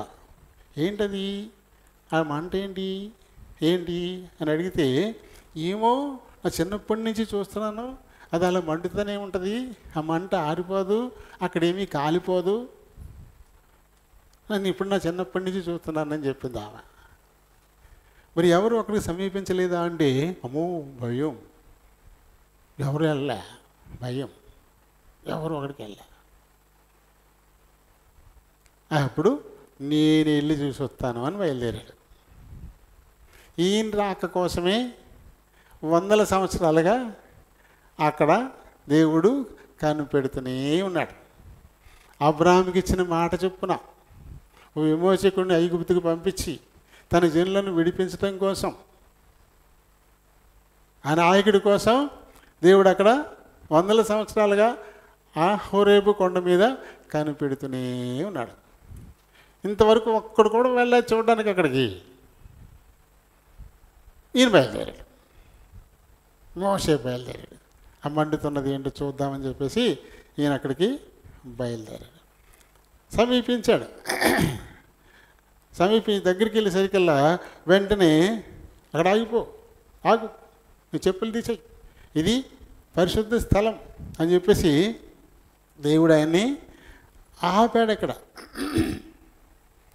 చూడండి, 3వ అధ్యాయంలో మనకి ఇదంతా కనబడుతుంది. 3వ అధ్యాయంలో కనబడుతుంది. చూడండి, 5వ వచనంలో, దగ్గరకు రావద్దు, నీ పాదముల నుండి నీ చెప్పులు విడువు, నీవు నిలిచి ఉన్న స్థలము పరిశుద్ధ ప్రదేశము ఆయనను. ఆ తర్వాత తను తాను పరిచయం చేసుకున్నాడు. దేవుడే పరిచయం చేసుకుంటున్నాడు మోషేతో. నేను నీ తండ్రి దేవుడను, అబ్రహాము దేవుడను, ఇస్సాకు దేవుడను, యాకోబు దేవుడను అని చెప్పగా విన్నాడు కదా. ఇప్పటిదాకా విన్నాడు. అక్కడ దాంతో భయం వేసేసింది. అమ్మో, నా తండ్రి దేవుడా, నా తాత దేవుడా, నా ముత్తాత దేవుడా అని చెప్పేసి ఒకసారి అటు చూడడానికి భయం వేసింది. అక్కడ ఆయన ఆగిపోయాడు. అయితే ఇప్పుడు చెప్తున్నాడు, నీకోసం ఎన్ననాళ్ళుగానో నేను కనిపెడతా ఉన్నాను. నా జనుల మొర చూడండి, నేను ఐగుప్తులో ఉన్న నా ప్రజల బాధను నిశ్చయంగా చూశా. పనుల్లో కష్టపెట్టు వారిని బట్టి వారు పెట్టిన మొరను వింటిని. వారి దుఃఖములు నాకు తెలిసే ఉన్నవి. కాబట్టి ఐగుప్తుల చేతిలో నుండి వారిని విడిపించాలా, అందుకు నువ్వు వెళ్ళాలా. నీకోసమే కనిపెడుతున్నాయా, ఇన్ని నాళ్ళుగా నీకోసమే కనిపెడుతున్నా. చూడండి, ఆయన ఐగుప్తుల్లోనే ఉండిపోయి ఉంటే దేవుని మహిమను చూసేవాడా? ఐగుప్తు రాజభోగాలు ఆశించి అక్కడే ఉండిపోతే, ఐగుప్తులో ఉన్న ఐశ్వర్యము వైభవము వాటిని ఆశించి ఆయన అక్కడే ఉండిపోతే, జీవము గల దేవుణ్ణి దర్శించేటువంటి అవకాశం తనకి వచ్చేదా? నిరంతరము దేవుని స్వరాన్ని వింటూ ఉండేటువంటి భాగ్యం ఆయనకి వచ్చేదా? అశాశ్వతమైనటువంటి వాటిని అనుసరిస్తూ అక్కడే ఉండిపోయేవాడే. ఇక్కడే మోషేకి సగటు విశ్వాసికి ఉన్న సంబంధాన్ని మనం ఆలోచించాలి. మనం కూడా దేవుని వాక్కును, జీవము గల దేవుని వాక్కును నిరంతరము మనం వింటూ ఉండాలి. అంటే మన గత జీవితాన్ని వదలాల, గత జీవితంలో ఉండే కార్యక్రమాలను వదిలేయాలి.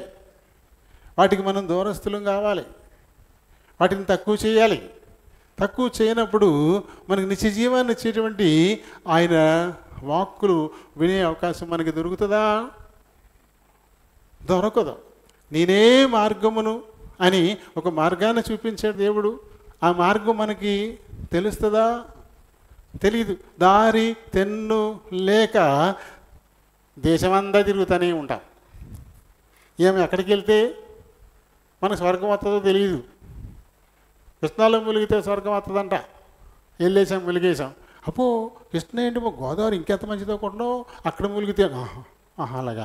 సరే, గోదావరిలో ములిగితే స్వర్గం వస్తుందంట. మళ్ళీ గోదావరిలోకి వెళ్తాం. ఈ గోదావరి ఏమి చేయించండి, గంగా నది జీవనది, శవాలు కొట్టుకొస్తాయి కానీ అది జీవనది. అక్కడ ములిగితే బాగుంటుంది. ఇప్పుడు మళ్ళీ అక్కడికి వెళ్తారు. అక్కడికి వెళ్ళి ఇలా అండి, ఎక్కడ ములిగితే స్వర్గం వస్తుందో తెలియట్లే. ఒక అయోపయం పరిస్థితి, దారి తెన్ను తెలియకుండా ఉన్నటువంటి పరిస్థితి. అలాంటప్పుడు ఇదిగో నేనే మార్గమును అని చెప్పే వాక్కు వినే అవకాశం నీకు వచ్చుదా? అది వదిలిపెట్టకపోతే ఈ దారి నీకు ఎక్కడ దొరుకుతుంది? ఒక సరైన దారి నీకు తెలియాలి. అది తెలియాలి అంటే అప్పటి వరకు ఉన్న అనిశ్చితి పోవాలి. ఆ అనిశ్చితిని వదిలేయాలి. వదిలేసి నిజం దగ్గరికి మనం చేరుకోవాలి. యేసు ప్రభు నేనే మార్గమును, నేనే సత్యమును ఆయన చెప్పున్నాడు. నిజంగానే మనం చేసాం. ఇదివరకు ఎన్నో చేస్తున్నాం. ఏదో ఒకటి కాదు కదా, ఒక అయోమయ పరిస్థితి ఉండబట్టే కదా ఇది కాదంటే అది, అది కాదంటే ఇది, అలా అన్నీ చేసుకుంటూ పోతున్నాం. ఇంకా అలాంటి అవసరత నీకు లేదు. నేనే మార్గమును, అంతే. తండ్రి దగ్గర నుంచి నేనే వచ్చాను, తండ్రి దగ్గరికి మళ్ళీ నేనే వెళ్తున్నాను, నేను మళ్ళీ తండ్రి దగ్గర నుంచి వస్తాను అని మిమ్మల్ని మళ్ళీ తీసుకెళ్తాను. ఎంత షూరిటీ ఉంది మనకి ఇక్కడ. అది యేసు ప్రభు తన్నోటితో తానే చెప్పినటువంటి మాటది.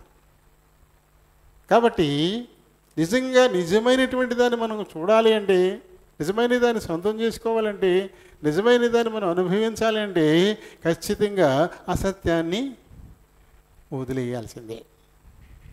ఇది వరకు బతికేది ఉందో అది నిజం కాదు, అది అసత్యమే. కానీ ఇప్పుడు మనల్ని దేవుడు సత్యంలోనికి నడిపిస్తూ ఉన్నాడు.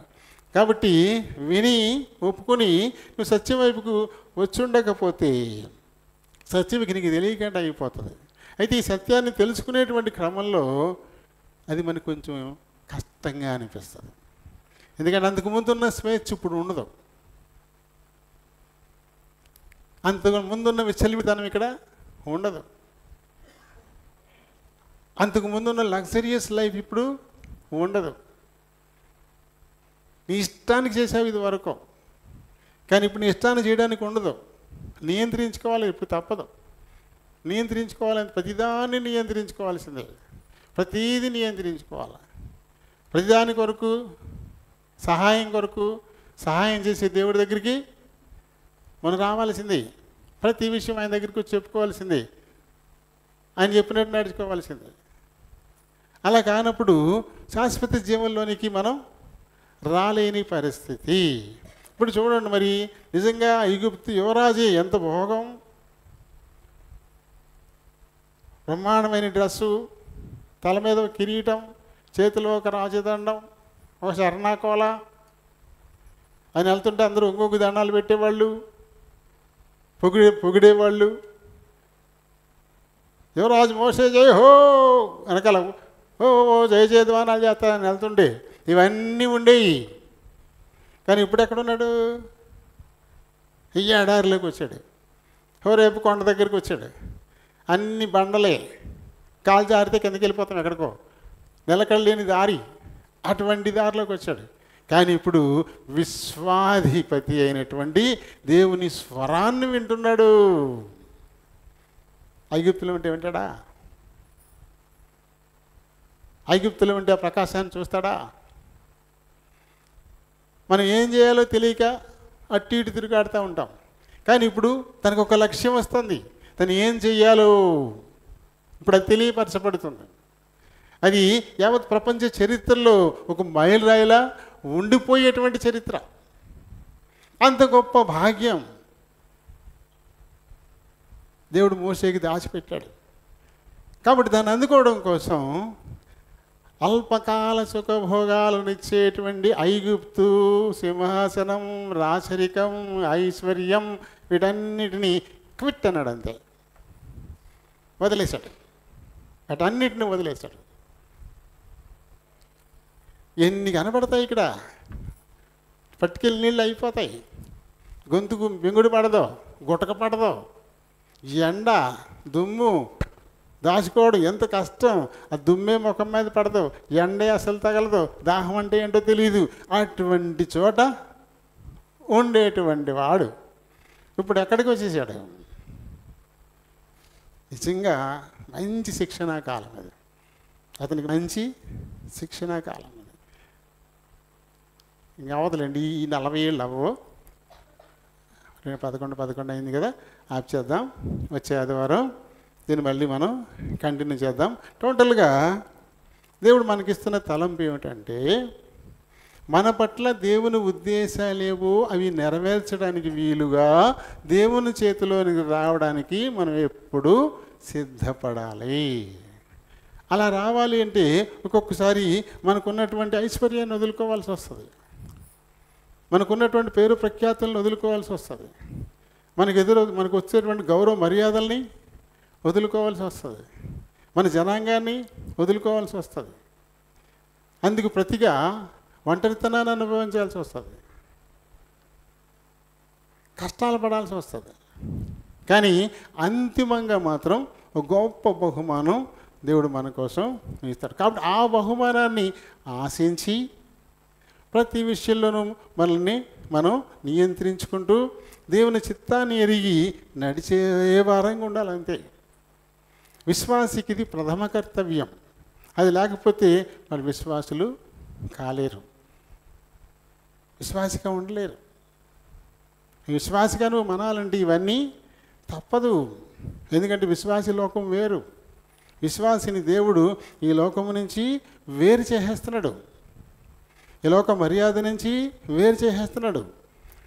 కాబట్టి నీ విశ్వాసమని నువ్వు అనుకున్నప్పుడు, నేను మారు మనసు పొందాను, బాప్తిసం తీసుకున్నాను, ప్రభు బలంలో దేహంలో రక్తంలో పాలు పంపులు పొందుతున్నాను నేను అని నువ్వు అనుకున్నప్పుడు, ఇతరులు అన్యులు వారికి నీకున్న ప్రధానమైన తేడా, జీవము గల దేవుని దేహంలో నీకు పాలుంది, వారికి అది లేదు. రాబో కాలంలో దేవుని నిత్యరాజ్య వారసత్వంలో నీకు పాలుంది, అది వారికి లేదు. కాబట్టి అలాంటి వారితో ఎలా విజ్జోడుగా ఉంటావు? ఉండకూడదు. వారితో స్నేహం చెయ్యి. ఇక్కడికి లాక్కురావడం వరకు మాత్రమే అది ఆ స్నేహం. వారిని దారి మళ్ళించి మంచి దారిలోకి తీసుకురావడం వరకే, అంతేగాని ఆ దారిలోకి నువ్వు పోవడానికి కాదు, ఆ దారిలోకి నువ్వు పోవడానికి కాదు. ఎందుకంటే సాతాను ఎప్పుడు కాసుకొని ఉంటుంది. నువ్వు ఎవరిని ఇష్టపడుతున్నావో, నిజంగా వాడిని నువ్వు మార్చాలని అనుకుని ఇష్టపడుతున్నావు, కానీ దాన్ని రివర్స్ చేస్తాడు సాతాను, రివర్స్ చేస్తాడు.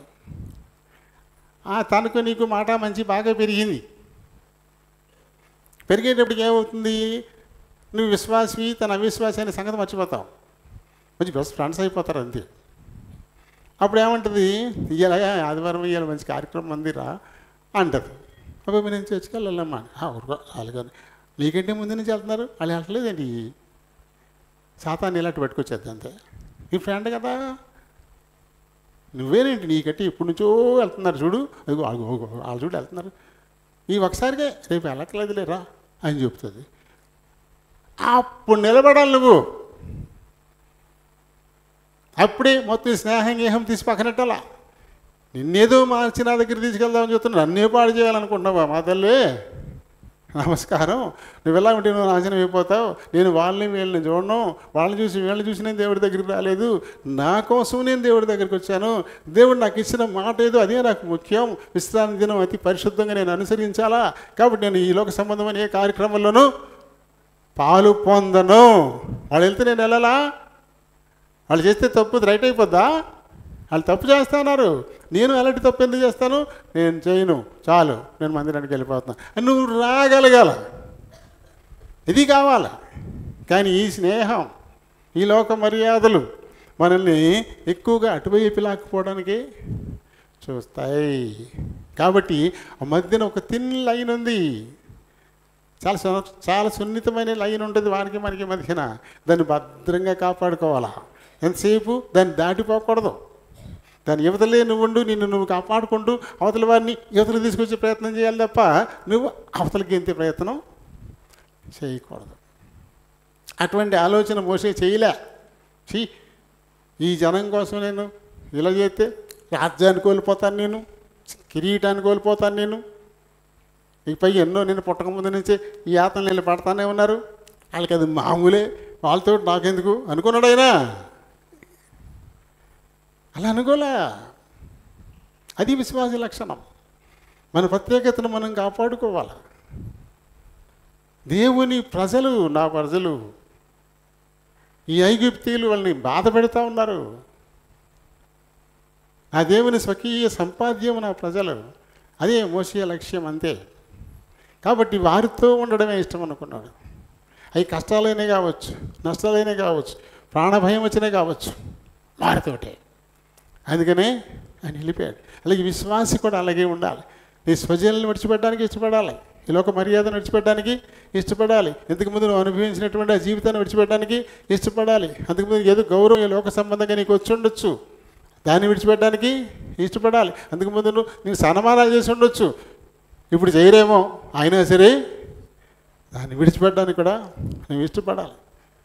అప్పుడు మాత్రమే దేవుని స్వరాన్ని వినగలుగుతాం, దేవుని మహిమ ప్రకాశాన్ని చూడగలుగుతాం, ఆయన కొరకు ఒక మంచి సాధనంగా మనం వాడబడతాం.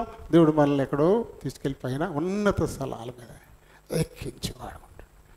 దేవుడి మాటల్ని దీవించును గాక. కొరింథీయులకు రాసిన మొదటి పత్రిక 10వ అధ్యాయము 16 నుంచి 21 వరకు చదువుదాం. మనము దీవించు ఆశీర్వచనపు పాత్రలోనిది త్రాగుట క్రీస్తు రక్తములో పాలు పుచ్చుకొనుటయే కదా. మనము విరుచు రొట్టె తినుట క్రీస్తు శరీరములో పాలు పుచ్చుకొనుటయే కదా. మనమందరము ఆ ఒకటే రొట్టెలో పాలు పుచ్చుకొనుచున్నాము. రొట్టె ఒకటే గనుక అనేకులమైన మనము ఒక శరీరమై ఉన్నాము. శరీర ప్రకారమైన ఇశ్రాయేలును చూడుడి. బలి అర్పించిన వాటిని తినువారు బలిపీఠంతో పాలువారు కారా. ఇక నేను చెప్పునదేమి? విగ్రహార్పితములో ఏమైనా ఉన్నదైనను విగ్రహములో ఏమైనాను ఉన్నదైనను చెప్పేదనా? లేదు గాని అనుజనులు అర్పించు బలులు దేవునికి కాదు, దెయ్యములకే అర్పించుచున్నారని చెప్పుచున్నాను. మీరు దెయ్యములతో పాలువారవుట నాకు ఇష్టము లేదు. మీరు ప్రభు పాత్రలోనిది దెయ్యముల పాత్రలోనిది కూడా త్రాగనేరరు. ప్రభు బల్ల మీద ఉన్న దానిలోను దెయ్యముల బల్ల మీద ఉన్న దానిలోను కూడా పాలు పొందనేరరు. దేవుడు పరిశుద్ధ వాక్యం దీవించును గాక. ఆమేన్. చిన్న ప్రార్థన చెప్పుకుందాము. కనికర సంపన్నుడా, వందనాలు, స్తోత్రాలు. మీ కృప చొప్పున మరొక మారు మీ కృపాసన ఎదుగు చేరడానికి మీరు సహాయపడ్డారు. మా వినికిల్లోనికి తేబడి లేఖనాన్ని దీవించండి. లేఖనాన్ని బట్టి మాట్లాడడానికి దేని నుండి బలహీనుని ప్రభా అని నిలబడబోతున్నాను. నన్ను ఖాళీ చేయండి, మీ ఆత్మతో నింపండి, మీ చిత్తానుసరమైన వాక్కులు నింపండి. మీరే మాట్లాడుకుని మహిమ తెచ్చుకోండి. చేర్చబడిన మా ప్రియుల్ని బట్టి వందనాలు. కొద్ది సమయం తమ హృదయాలు చెవులు ఈ పరలోకపు గవిని వైపు కేంద్రీకరించేలాగా సహాయం చేయమని మా ప్రభువును మా రక్షకుడునైనా యేసునామని అడిగి వేడుకుంటున్నాను మా పరమ తండ్రి. ఆమేన్. Praise the Lord. ప్రభునాములందరికీ వందనాలు. మరొకసారి ప్రభు కృపాసన వద్దకు వస్తున్నాం. ఇప్పుడు వస్తున్నటువంటి సందర్భం ఏమిటో మనందరికీ తెలుసు. మరి యేసు ప్రభు తాను ఈ లోకాన్ని విడిచిపోకముందు తన శిష్యులతో పాటుగా ఆయన పసకాను భుజించిన సందర్భంలో రొట్టెను విరిచి ఆశీర్వదించి, ఇది నా శరీరం, దీనిలో పాలు పొందమని, అలాగే పాత్ర తీసుకొని దాన్ని ఆశీర్వదించి, ఇది నా రక్తము, దీనిలో పాలు పొందమని ఆయన ఇచ్చి ఒక మాదిరి చూపించి వెళ్ళిపోయాడు. మత్తయి సువార్త 26వ అధ్యాయంలో మనం చూస్తాం ఆ విషయాన్ని. అయితే అదే విషయాన్ని మన పితరుడు ఆయన పౌలు ఇదే కొరింథీయులకు రాసిన మొదటి పత్రికలో 11వ అధ్యాయంలో 23 నుంచి నేను మీకు అప్పగించిన దాన్ని నేను ప్రభువు వల్ల పొందాను అని ఆయన చెప్తాడు. అంటే ఖచ్చితంగా ప్రతి విశ్వాసి ప్రతి పునరుత్థాన దినము అవసరమైతే అంతకంటే ఎక్కువగా కూడా మన కొరకు విలువబడినటువంటి క్రీస్తు శరీరాన్ని జ్ఞాపకం చేసుకోవడానికి, మన కొరకే చిందించిన క్రీస్తు రక్తాన్ని జ్ఞాపకం చేసుకోవడానికి దీనిలో మనం పాలు పొందాలి. ఎందుకంటే అపొస్తలుల కార్యాల్లో 2వ అధ్యాయంలో సంఘం మొట్టమొదటి సంఘం ఏర్పడిన తర్వాత ఆ సంఘం ఇంటింటా కూడుకొనుచు ఇంటింటా రొట్టె విరుస్తూ అని రాయబడింది. అంటే ఆదివారం ఒక్కరోజనే కాదు, అక్కడ ఎంత వీలైతే అంత ఎక్కువ సార్లు కూడుకొని ప్రభు దేహంలో రక్తంలో పాలు పంపులు పొందడం ద్వారా ఆయన మన కోసం చేసినటువంటి సిలువ బలియాగాన్ని నిరంతరము జ్ఞాపకం ఉంచుకుంటూ ఆయనకు తగిన విధంగా నడుచుకోవడానికి వీలు పడుతుంది అని. అంటే బలమైన ఆహారం ప్రతిరోజు తీసుకుంటే శరీరానికి మంచిదే కదా. కనీసం వారం వారం తీసుకున్నా మంచిదే కదా. నెలకు 3 నెలలకు ఒకసారి తీసుకుంటే మంచిదా బలమైన ఆహారం? దానిని బట్టి కదా మన శరీరాలు బలహీనమైపోతాయి, అయితే బలపడతాయి. రెండు దాన్ని బట్టి జరుగుతాయి. ఎంత ఎక్కువగా బలవర్ధకమైనటువంటి ఆహారాన్ని మనం తీసుకుంటూ ఉంటామో మన శరీరం కూడా అంత బలంగానూ ఉంటుంది. అది ఎప్పుడైతే తక్కువైపోతుందో అప్పుడే బలహీనం అయిపోతాం. భారతీయులు బలంగానే ఉన్నారు, చైనీయులు ఎంతున్నా వాళ్ళు కూడా బలంగానే ఉంటారు. కెన్యా వెళ్తే వాళ్ళు ఎండిపోయి ఉంటారు, ఎముకలు కనబడతాయి. ఎందుకంటే సరైన పోషకాహారం వారికి దొరకట్లా కెన్యా వాళ్ళకి. కెన్యాలో మరీ బాగా తక్కువ ఉండేటువంటి వాళ్ళు చూస్తే అక్కడ చాలా దయనీయంగా ఉంటుంది. హస్తపంజరాల మీద చర్మం కప్పు ఉంటాయి అంతే, అన్ని ఎముకలు లెక్కెట్టేసేయచ్చు.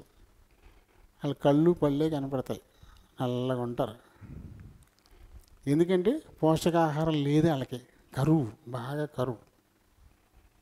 అంటే బలంగా ఉండడం ఉండకపోవడం అనడానికి కారణం ఏంటి? సరైనటువంటి పోషకాహారం దొరకపోవడం అనేది. అలాగే ఆత్మీయంగా సరైన పోషకాహారం మనకు దొరికితే ఆత్మీయంగా బలంగా ఉంటాం. అందుకొరకు ఏం చేశారు? ఆదిమ సంఘం ప్రతిరోజు బలమైన ఆహారం క్రీస్తు దేహంలోనూ రక్తంలోనూ పాలు పంపులు పొందడానికి ఇష్టపడ్డారు. ఇంటింటా కూడుకొనుచు అని రాయబడింది, ఇంటింటా. అయితే అలాగే అదే పని మీద మనం ఉండలేం కదా, ఈ లోక జీవితం కూడా మనకు ఉంది కాబట్టి ఇంటింటాక ఎప్పుడు పడితే ఎప్పుడే కాకుండా కనీసం పునరుత్థాన దినమైన ఆయన దేహంలో రక్తంలో పాలు పంపులు పొందుతూ ఉన్నాం. ఇది బైబిల్ చెప్తున్నది. కానీ చాలామంది స్వార్థపరులు వాళ్ళ కోసమే ఒక ఉద్యోగంలాగా చేస్తున్నారు సేవ, ఒక ఉద్యోగంలాగా చేస్తారు సేవ. 3 నెలలకు ఒకసారి వస్తారు సంఘానికి, అప్పుడే ఇస్తారు రొట్టె అంతే. 3 నెలలకు ఒకసారి, 2 నెలలకు ఒకసారి, లేకపోతే నెలకు ఒకసారి. అది బైబిల్ నేర్పుతున్న క్రమం కాదు. ప్రతి వారము ఆ దేహంలో రక్తంలో మనం పాలు పంపులు పొందితే కనీసం వారానికి ఒకసారి అయినా పౌష్టికాహారం తీసుకున్నట్టు అవుతుంది కదా. ఆత్మీయంగా బలపడతాం. ఇక్కడ ఈ కొరింథీ సంఘంతో మాట్లాడుతూ పౌలు గారు చెప్తున్నటువంటి మాట ఏం చెప్తాడు ఈయన? మనము దీవించు ఆశీర్వచనపు పాత్రలోనిది తాగుట క్రీస్తు రక్తములో పాలు పుచ్చుకొనుటయే కదా. అలాగే మనము విరుచు రొట్టె తినుట క్రీస్తు శరీరములో పాలు పుచ్చుకొనుటయే కదా. మనం తింటున్నాం, తాగుతూ ఉన్నాం, మామూలుగా ప్రతిరోజు తింటున్నాం, తాగుతూ ఉన్నాం. నిజమైన ఆహారం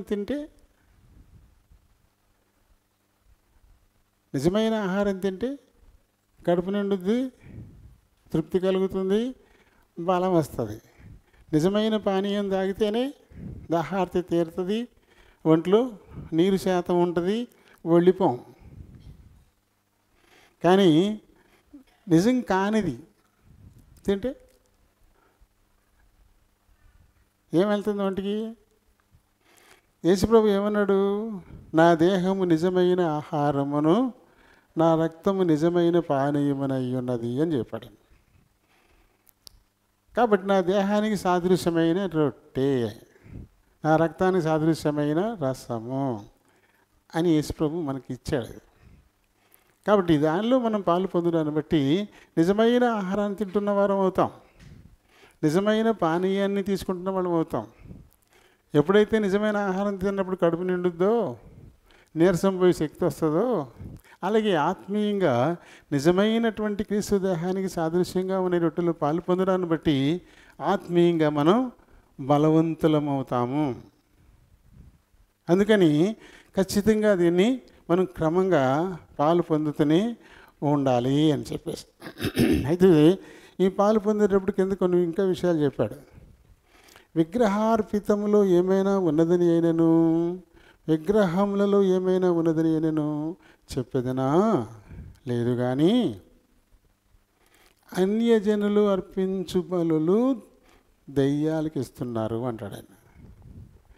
కాబట్టి అందులో మీరు పాలు పొందకూడదు.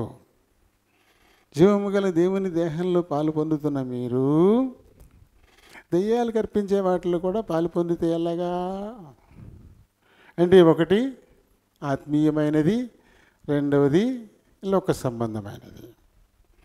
అది ఇది కుదరదు అని చెప్తున్నాడు. అంతే. నువ్వు లోక సంబంధిగా ఉంటివా, ఆత్మ సంబంధమైన విషయాల్లో దూరం అయిపోయావు, వేరైపోయావు. అంతే. నువ్వు ఆత్మ సంబంధమైన విషయాల్లో ఉంటివా, లోక సంబంధమైన విషయాల్ని పూర్తిగా వదిలేయాలి, పూర్తిగా దూరం అయిపోవాలి. అంతేగాని అది చేస్తాను, నేను ఇది చేస్తాను అంటే అది ఏమాత్రం కూడా మనకి మేలు చేయదు కదా. కాబట్టి మనలో పాలు పంపులు పొందుతున్న వారు ఏం చేయాలి? ఈ లోక విషయాల్లో నేను ఎలా ఉన్నాను, లోక సంబంధమైన విషయాల్లో నా పాత్ర ఏంటి? మామూలుగానే ఇదివరకు ఎలా ఉన్నాను అలానే ఇప్పుడు కూడా ఉన్నానా? ప్రభు దేహంలో రక్తంలో పాలు పంపులు పొందుతున్నప్పటి నుంచి నాలో ఏమైనా మార్పులు వచ్చాయా? నేనేమైనా పరిమితులు నేను విధించుకున్నానా లేదా? ప్రశ్నించుకోవాలంట. ప్రశ్నించుకోకపోతే దేవుని కోపం వస్తుందంట. పరిశుద్ధుడనైన నా దేహంలో రక్తంలో పాలు పంపులు పొందుతూనే దెయ్యాల బిందుల్లో కూడా పాలు పొందుతున్నారు అని చెప్పేసి దేవునికి కోపం వస్తుంది. ప్రభువునకు రోషము పుట్టించదమా? ఆయనకంటే మనము బలవంతులమా? కాబట్టి ఒకవేళ అప్రయత్నంగా అనాలోచితంగా ఆయన దేహంలో రక్తంలోనూ పాలు పంపులు పొందేస్తున్నావేమో. ఇది ప్రభు దేహము, పరిశుద్ధుడైన ప్రభు దేహము, పరిశుద్ధుడైన ప్రభు రక్తము, అవి కేవలం పరిశుద్ధమైనవి. నేను అందులో పాలు పంపులు పొందాలంటే ఈ లోక మాలిన్యం ఏది అంటించుకోకుండా పరిశుద్ధుడనై ఉంటేనే నేను అర్హుడను అనేటువంటి ఆలోచన లేకుండా త్వరపడి అందరితో పాటు పాలు పొందేస్తున్నావా? మనుషులకు తెలియకపోవచ్చు, నీకు తెలిసి కప్పెట్టుకుని ఉండొచ్చు, కానీ దేవునికి తెలియదంటే ఏమీ లేదు కదా.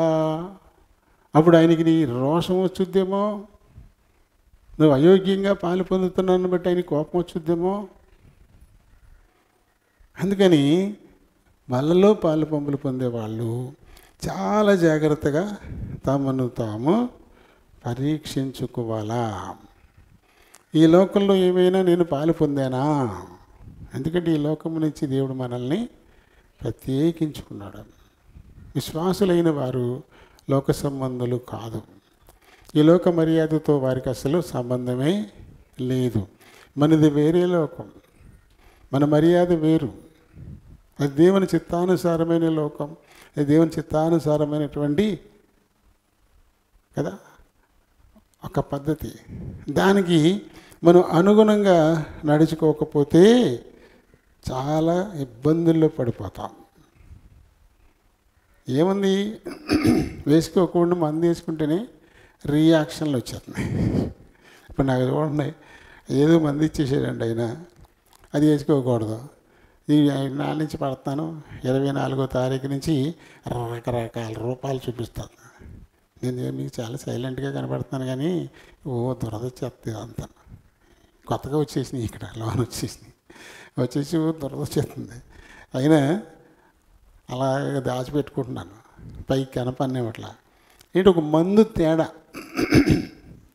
ఆ మందులో తేడా వచ్చేసరికల్లా డ్రగ్ ఇన్ఫెక్షన్ అంట, దాంతో ఎలర్జీ బయలుదేరింది. ఏమి ఇవాళ రేపు పోద్ది, ఏదో కొంచెం వాడతాం. అలాంటిది మరి జీవము గల దేవుని దేహంలో రక్తంలో పాలు పంపులు పొందుతూ కలుషితం చేస్తే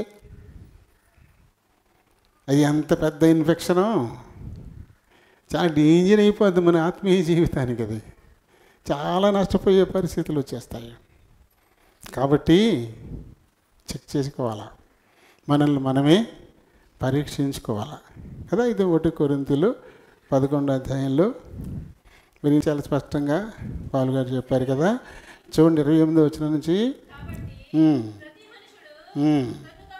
తన్ను తాను పరీక్షించుకోవాలా, 27 కాబట్టి ఎవడు అయోగ్యముగా ప్రభు యొక్క రొట్టెను తినునో లేక ఆయన పాత్రలోనిది తాగునో వాడు ప్రభువు యొక్క శరీరమును గూర్చి ఆయన రక్తమును గూర్చి అపరాధి అగును. కాబట్టి ప్రతి మనుషుడు తన్ను తాను పరీక్షించుకొనవలెను. అలాగు చేసి ఆ రొట్టెను తిని ఆ పాత్రలోనిది త్రాగవలెను. ప్రభు శరీరమని వివేచింపక తిని త్రాగువాడు తనకు శిక్షావిధి కలుగుటికి. ఇది ప్రభు శరీరము, పరిశుద్ధుడైనటువంటి యేసుక్రీస్తు యొక్క శరీరానికి సాదృశ్యమైనటువంటిది. అది నిర్దోషమైనటువంటిది, నిష్కల్మషమైనటువంటిది, పాపి విడుదల కొరకు నలగగొట్టబడినటువంటిది, పాపాన్ని శాపాన్ని తీసేయడం కొరకు సిలువలో వారి పాప శాపాలన్నీ భుజాల మీద మూసుకుపోయినటువంటి ఆయన దేహం. ఆ స్పృహ లేకుండా ఒక రొట్టె అని చెప్పేసి చేపెట్టేసి తీసేసుకోవడం కదా. ఏమవుతారంటే అలా చేయడాన్ని బట్టి ఇందువల్లనే మీలో అనేకులు బలహీనలు అవుతున్నారు, రోగులైపోతున్నారు, చాలామంది చచ్చిపోతున్నారట. అందుకని ప్రభు బలలో పాలు పంపులు పొందేటువంటి వాళ్ళు తమ్మును తాము చాలా జాగ్రత్తగా పరీక్షించుకోవాలా. దేవునికి ఇష్టం కానిది ఏదైనా ఈ వారం రోజుల్లో నేను చేశానా, ఆయనకి ఇష్టం కాని మాట మాట్లాడినా, ఆయనకి ఇష్టం కాని తావులకు వెళ్ళినా, ఆయనకి ఇష్టం కాని పనులు చేసినా మన యోగ్యతను పాడు చేస్తాయి. మన యోగ్యతను ఇవి పాడు చేస్తాయి, అయోగ్యులమైపోతాం. కాబట్టి ఏదైనా అయోగ్యతను అలాగే ఉంచి పాలు పొందితే శిక్షావిధి. అందుకని ఏం చేయాలి? సామెతలు 28:13 అతిక్రమములు దాచిపెట్టువాడు వర్ధిల్లడు. ఒకవేళ ఎక్కడైనా మనం అతిక్రమించుంటే ఏదో ఒక ఒత్తిడి, ఒక ప్రభావం మన మీద పనిచేసి పొరపాటున చేసేసామనుకోండి, తర్వాత అది మనకి తెలిసిన తర్వాత ఊరుకోకూడదు, అది ఒప్పుకోవాలి ప్రభు దగ్గర. తెలిసి అతిక్రమాన్ని అలా దాచిపెట్టుకోవడం అంతకంతకే నాశనం అయిపోతాకే, వర్ధిల్లరంటే ఇంకాళ్ళు. ఆ విషయాన్ని ప్రభు పాదాల దగ్గర ఒప్పేసుకోవాలా. ఆయన ఈ ఒత్తిడితో, ఇలాంటి పరిస్థితితో నీకు నచ్చనిది చేశాను, నీకు నచ్చని ప్రదేశానికి వెళ్ళాను, నీకు నచ్చనిది తినేశాను, నీ నచ్చని వారితో సహవసించాను, తప్పైనది, నన్ను నియంత్రించు, క్షమించు, ఇంకెప్పుడు ఆ రీతిగా పోకుండా నాకు సహాయపడమని అడిగితే ఆయన కేవలం దోషులు నిర్దోషులుగా ఎంచడు. కానీ ఎవరైనా క్షమాపణ అడిగితే మట్టుకు ఖచ్చితంగా వారిని క్షమించడానికి ఆయన ఇష్టపడేటువంటి దేవుడు. అందుకని బలలోకి వెళ్ళే ముందు మనల్ని మనం జాగ్రత్తగా పరీక్షించుకొని దేవునికి ఇష్టం కానిది ఏదైనా ఉందేమో దాన్ని తీసేసుకొని అప్పుడు అందులో పాలు పొందితే అది మనకు ఆత్మీయంగా మేలుకరం అవుతుంది. దేవుడి మాటల్ని దీవించునుగాక.